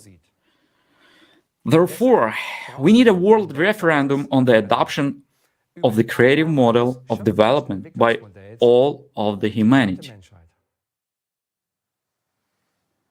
Die Vorbereitung eines weltweiten Referendums erfordert den The preparation of the world referendum requires the consolidation of all countries of the world. For this purpose, conferences can be held at the global level, the necessary international treaties can be signed, and experts can be consulted on various issues relating to the building of the creative society. Once a country has adopted the electoral platform at the national level, it can participate in the world referendum and is already a candidate for building the creative society and joining the common space of the creative society. Once all countries have adopted the electoral platform, preparations for the world referendum begin. For this to happen, the authorized representatives of the countries at the international level are going to develop one single electoral platform. This is a unified electronic resource accepted by all countries as a fundamental element of people's power. With the help of the electoral platform, we will be able to monitor the actions of our representatives in preparation for the world referendum.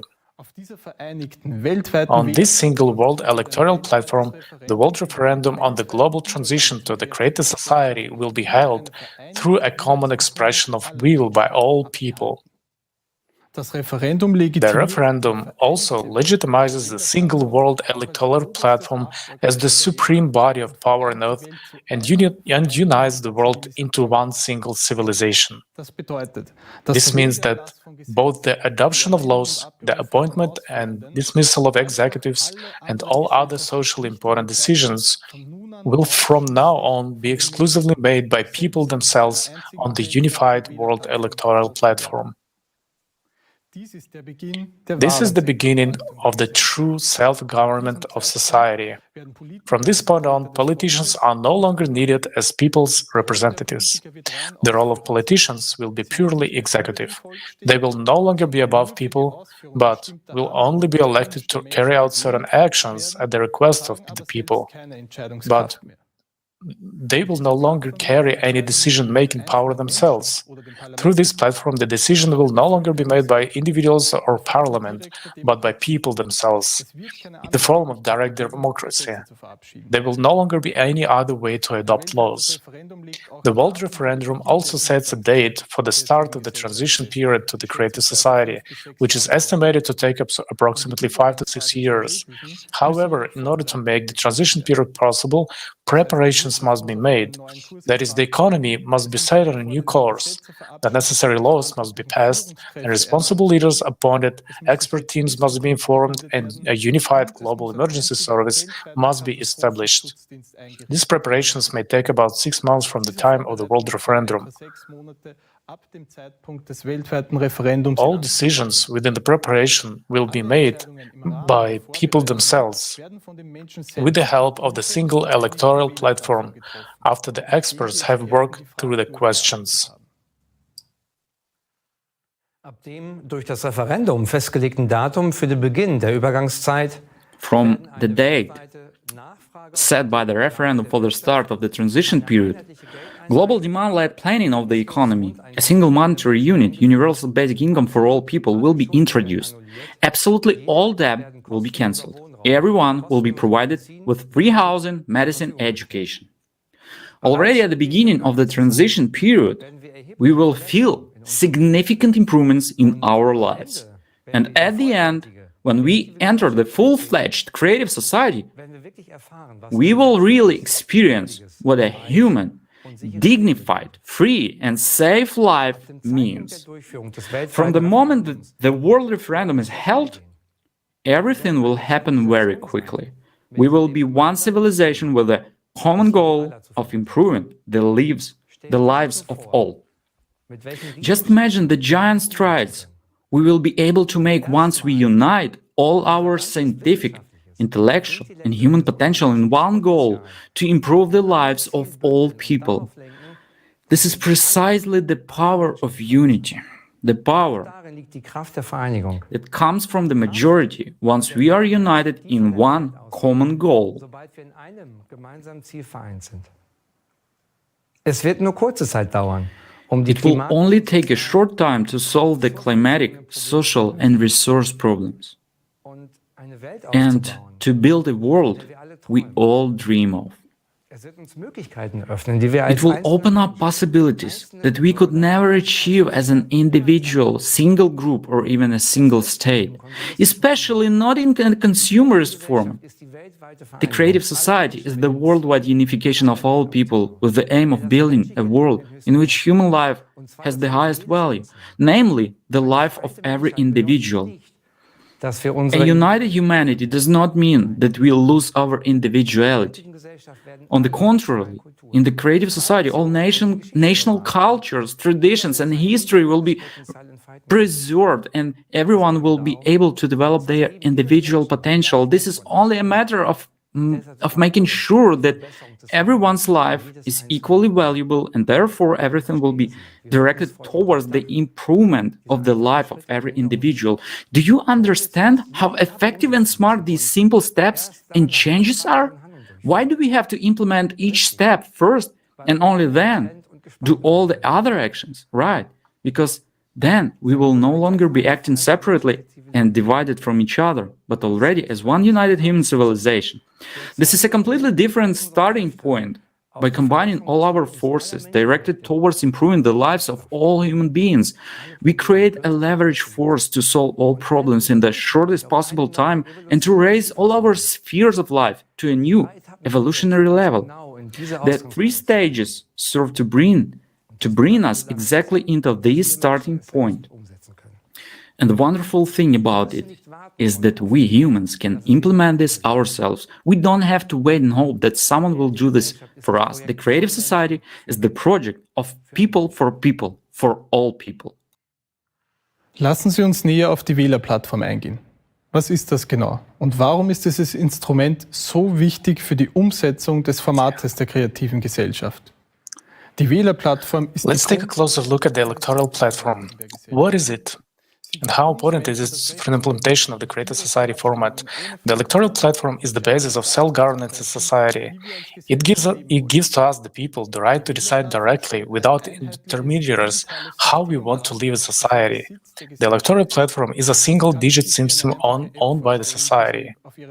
This is an easy-to-use app that you install on your phone or tablet. Everyone will have secure access. It will be the only legally enforceable tool for initiating and passing laws. And new laws or drafts will be published on this single platform and will be made available for everyone to see. In addition, everyone will have the right to make proposals for laws that will improve people's lives. Laws will be made by the community itself through voting. Everyone will have an equal voice and will be able to actively participate in the adoption of laws and therefore shape their future and their living conditions. The level of modern technology today makes it possible to create a platform that is fully protected against the possibility of tampering with the results and transparent to all. It would be enough if everyone took about 30 minutes a week to look at initiatives and draft laws. The voting will be clear and understandable to all. It will be enough to vote whether one agrees with the initiative or not. Of course, these bills will not just be arbitrarily created, but will be prepared by the relevant experts and submitted in the form of proposals.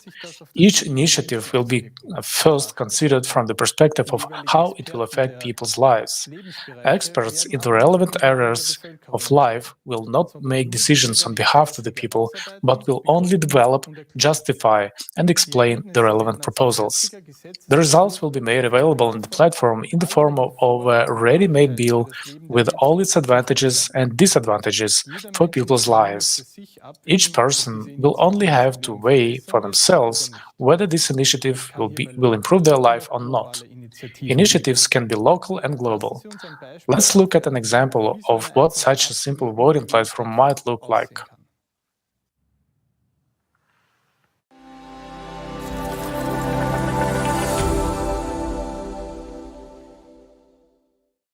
For example, Anna had two bills on the ballot: to allow houses to be built at the water's edge or not. The main point of each bill will be briefly and clearly stated with all the explanations for and against.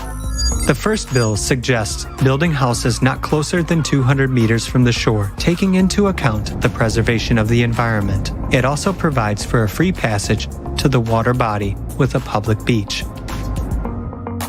The second bill suggests building right by the water. In this case, only a few people get the opportunity to have a house with access to the water, which means there will be no public access to the body of water. Besides, it would harm the environmental balance.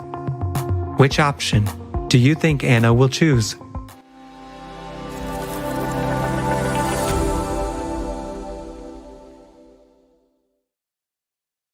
Haben wir heute die Möglichkeit, selbst über unser Leben zu entscheiden? Do we have the opportunity today to decide for ourselves how to live our lives? Are we the people, the ones who have decided to participate in wars? Did we ask for higher electricity and heating costs? Did we decide on this artificial inflation and constant rise in living costs? Did anyone ask us? if we wanted all this social injustice? Was it all the will of the people, or was it all decided for us? What would be your decision on these issues? And what will the world look like when we, the people, make our own decisions and vote for laws through direct democracy on the electoral platform? Decisions are now made by a few. All these decisions are based on money and power. We see that this has brought us to a dead end in all spheres of life. We will not find solutions within this system. Today, you could clearly see the absurdity of our current format of society.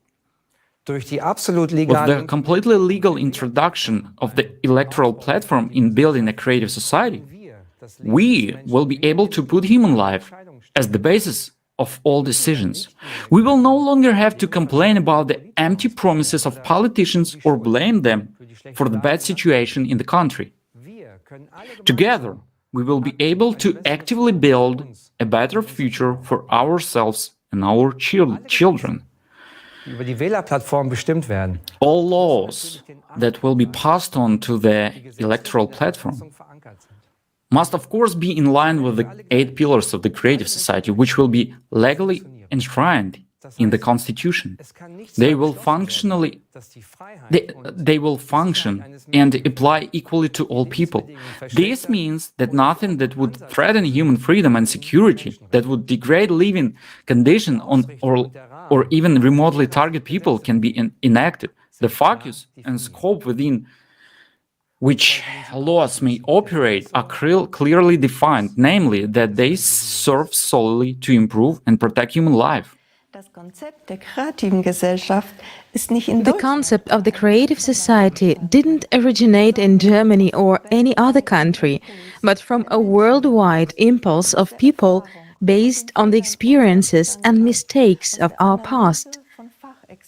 From the analysis of experts, lawyers, political scientists and sociologists. But the legal and democratic realization starts from within the country. And that is where we, as citizens of our country, are needed.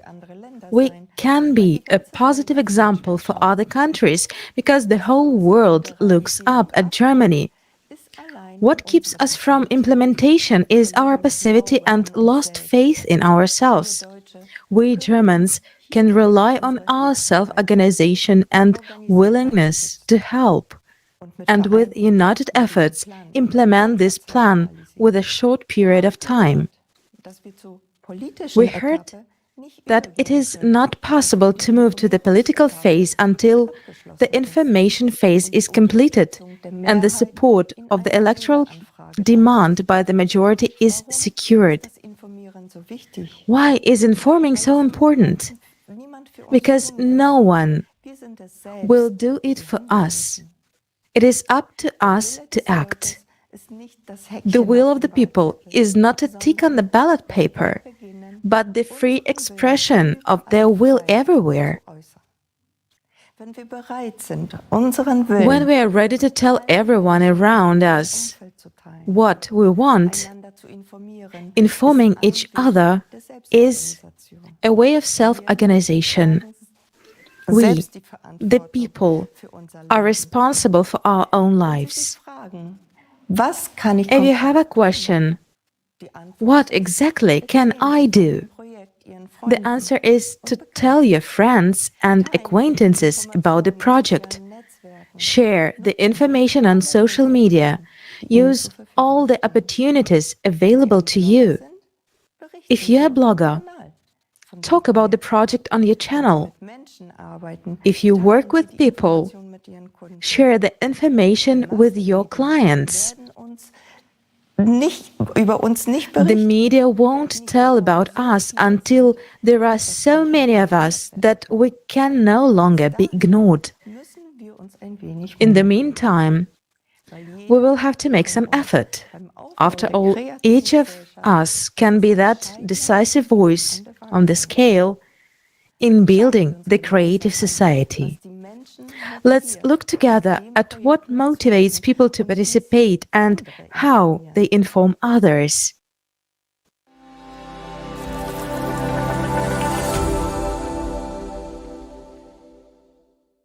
Greetings, my name is Arnold. I am 28 years old, and soon I will begin professional training in the field of chemistry.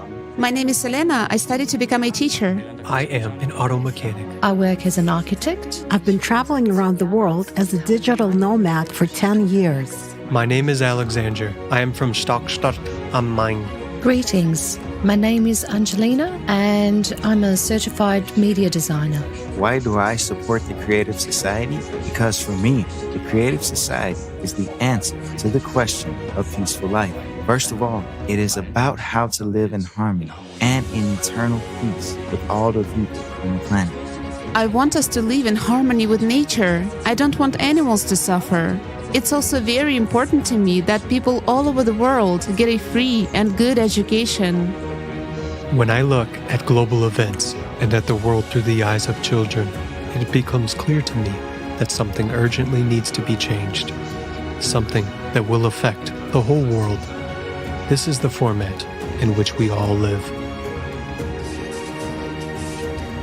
It's time to take a step towards something great and united, where we'll unite, where we'll become one. It's time to step beyond and do something new. And nature itself shows us that we are at a point where we need to make a decision.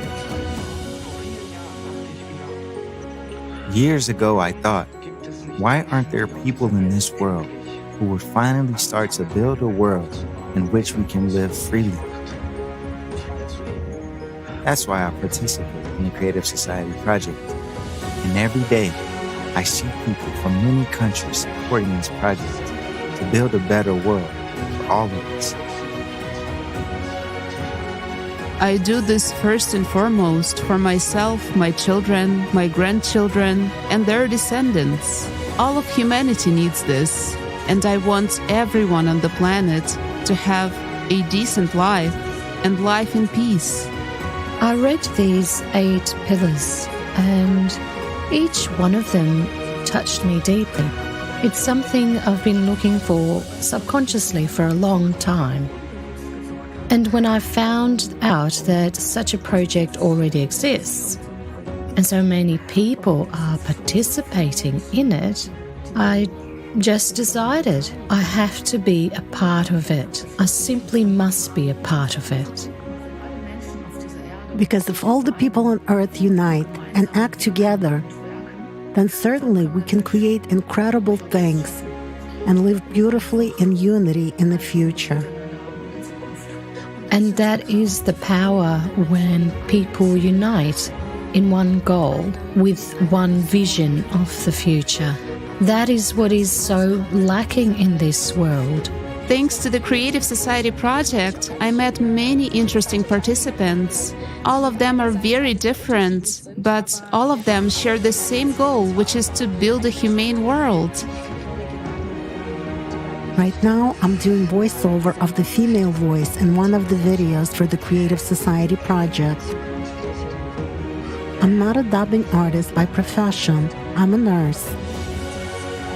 I'm honored to have an opportunity to support this project in this way, because the Creative Society project for me is the most important initiative that is implemented by people for people. The Creative Society project reflects what I desire for myself and for all people in this world. I support it and try to participate in it as actively as possible to inform all people about this project.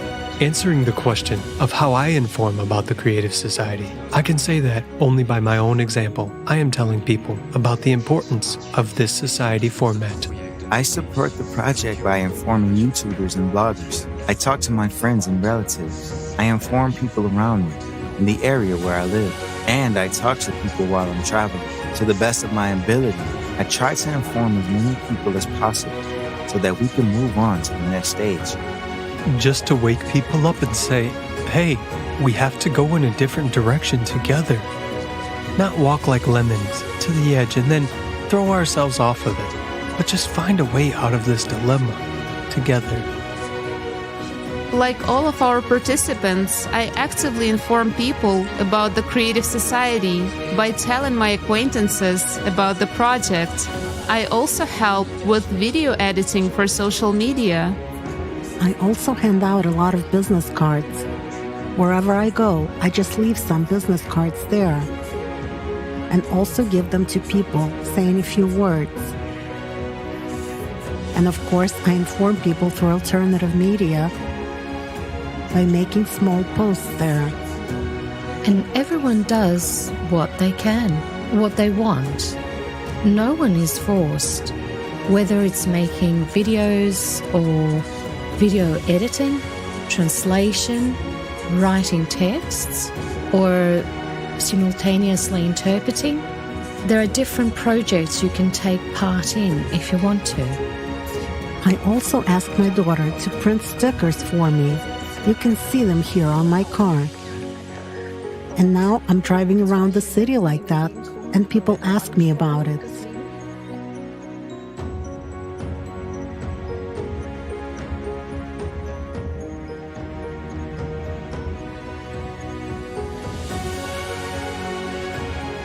I support the Creative Society project in the following ways. I prepare and design informational materials such as flyers, posters, business cards, thumbnails for videos such as the ones you can see on YouTube. I inform people wherever I have the opportunity to do it, like with video or on TikTok. There are opportunities to talk to people everywhere. If we all put a little effort and think about what this project created by people for people will give us, then we'll have an opportunity to change the situation. Each of us has a heart, and we must finally start listening to it in order to build a better world on this planet.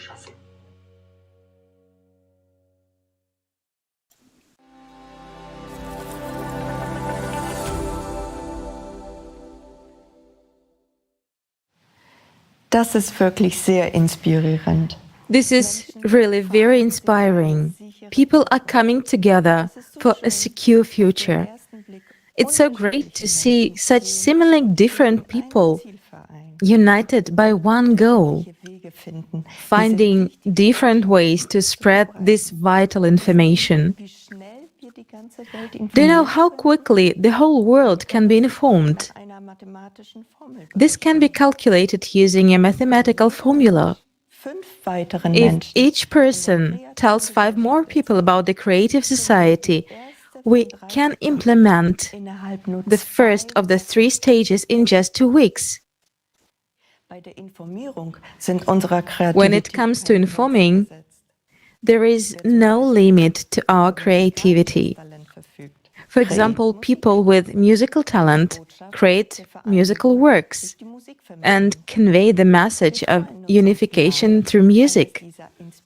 We are also happy to hear one of such inspiring examples right now, a song composed by the participants themselves, especially for today's conference.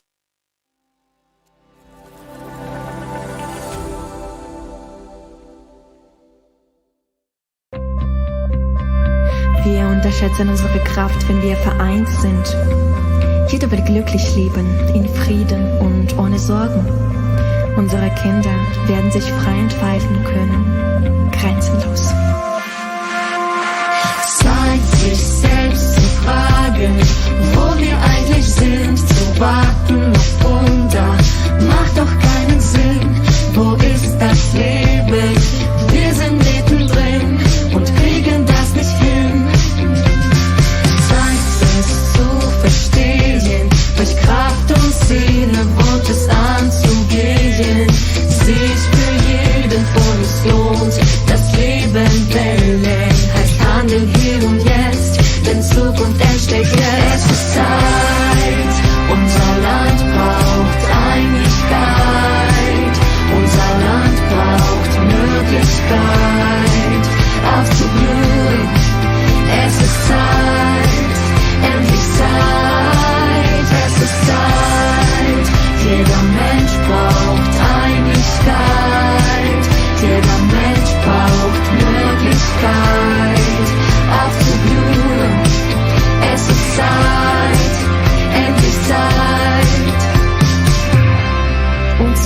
unser kleiner Schritt, der Schritt zur kreativen Gesellschaft.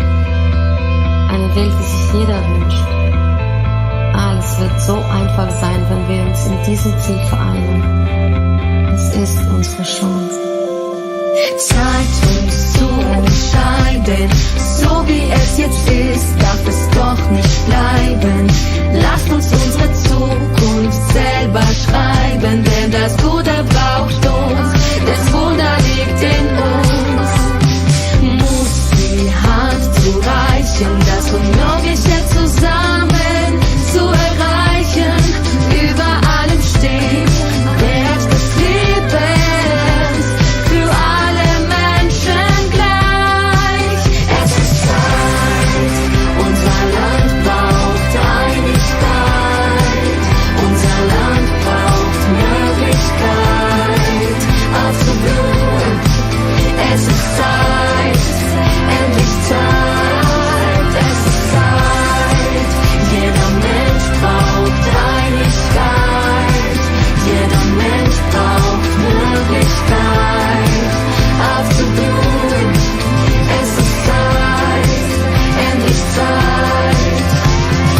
Hand in Hand, zusammen für das gleiche Ziel, vereinen wir uns. Die Zukunft kann jetzt kommen und dafür ist jetzt Zeit. Es ist Zeit, unser Land braucht Einigkeit, unser Land braucht Möglichkeit aufzublühen. Es ist Zeit, endlich Zeit. Es ist Zeit, jeder Mensch braucht Einigkeit, jeder Mensch braucht Möglichkeit aufzublühen. Es ist Zeit, endlich Zeit.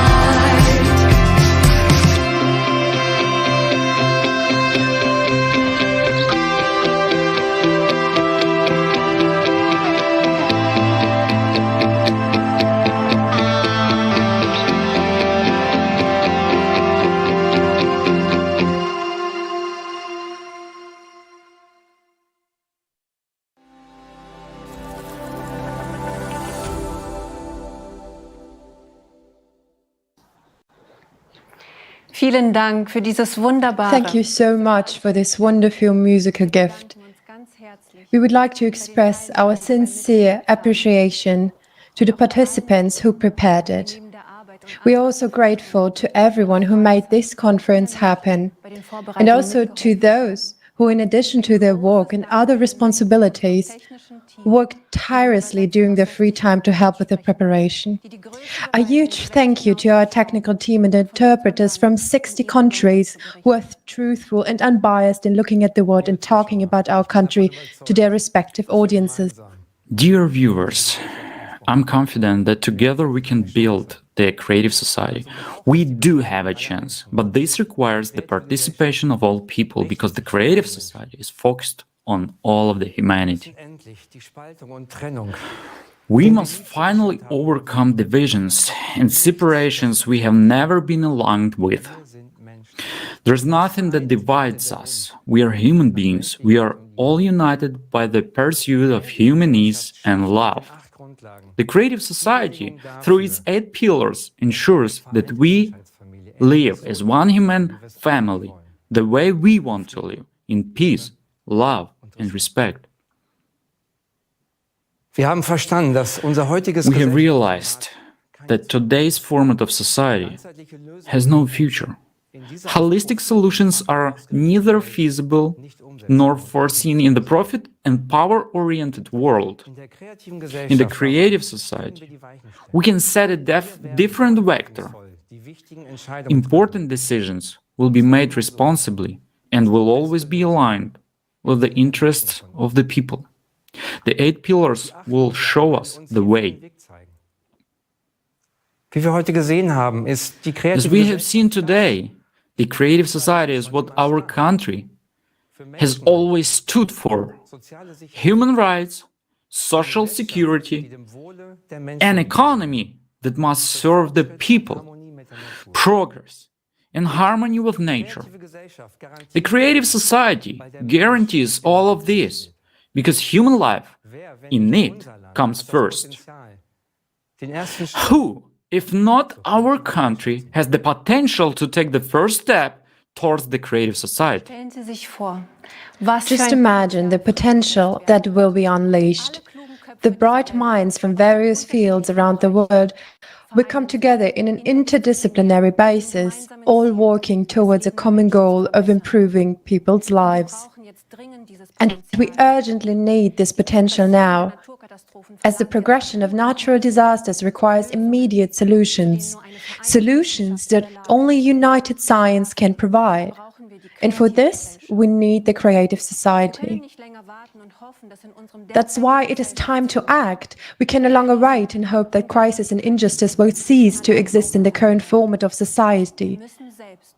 We must take responsibility for our lives, for our society, and for our country. It's time to act. Let's begin today, in unity, peacefully, and with respect for human life.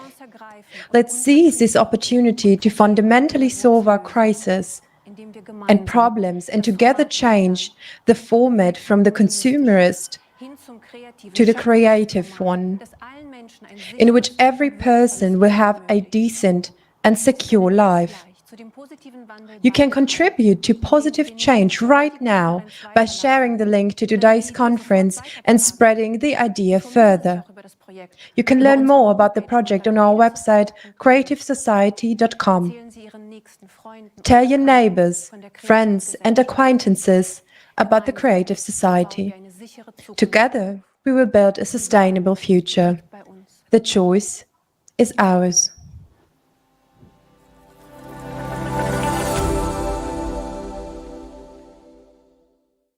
Yes, the demand for change is felt very strongly from people around the world. People want this. And if they want this, then what is needed? A new alternative. If people want change, if people want to live decently, then they should live decently. But in order for us to do it, we should apply a little bit of effort. Right? Right. And as of today, I'll say, politicians are already supporting it. And in many countries, it has already gone forward. And it will be really gaining momentum. Let's say, is it hard just to go and conduct social surveys among people? If there's a spare minute, you can go to people's houses and talk to people, communicate, explain. Well, some people are already doing that, and it brings good fruit. Right, and I remember you were also sharing about, tell me, why do you vote for a certain candidate? Of course. Because he supports the 8 foundations. Of course. So people will be interested in what the 8 foundations are about. What are the 8 foundations and what are they for? Well, the most important thing is that we can really implement this. What is necessary for that? To make an effort, to really stop being enemies to each other, and learn to love and respect each other. After all, we want to be respected and loved, don't we? We do. So let's love each other, and let's respect each other. Let's stop being lazy, and let's get up and go to a brighter future.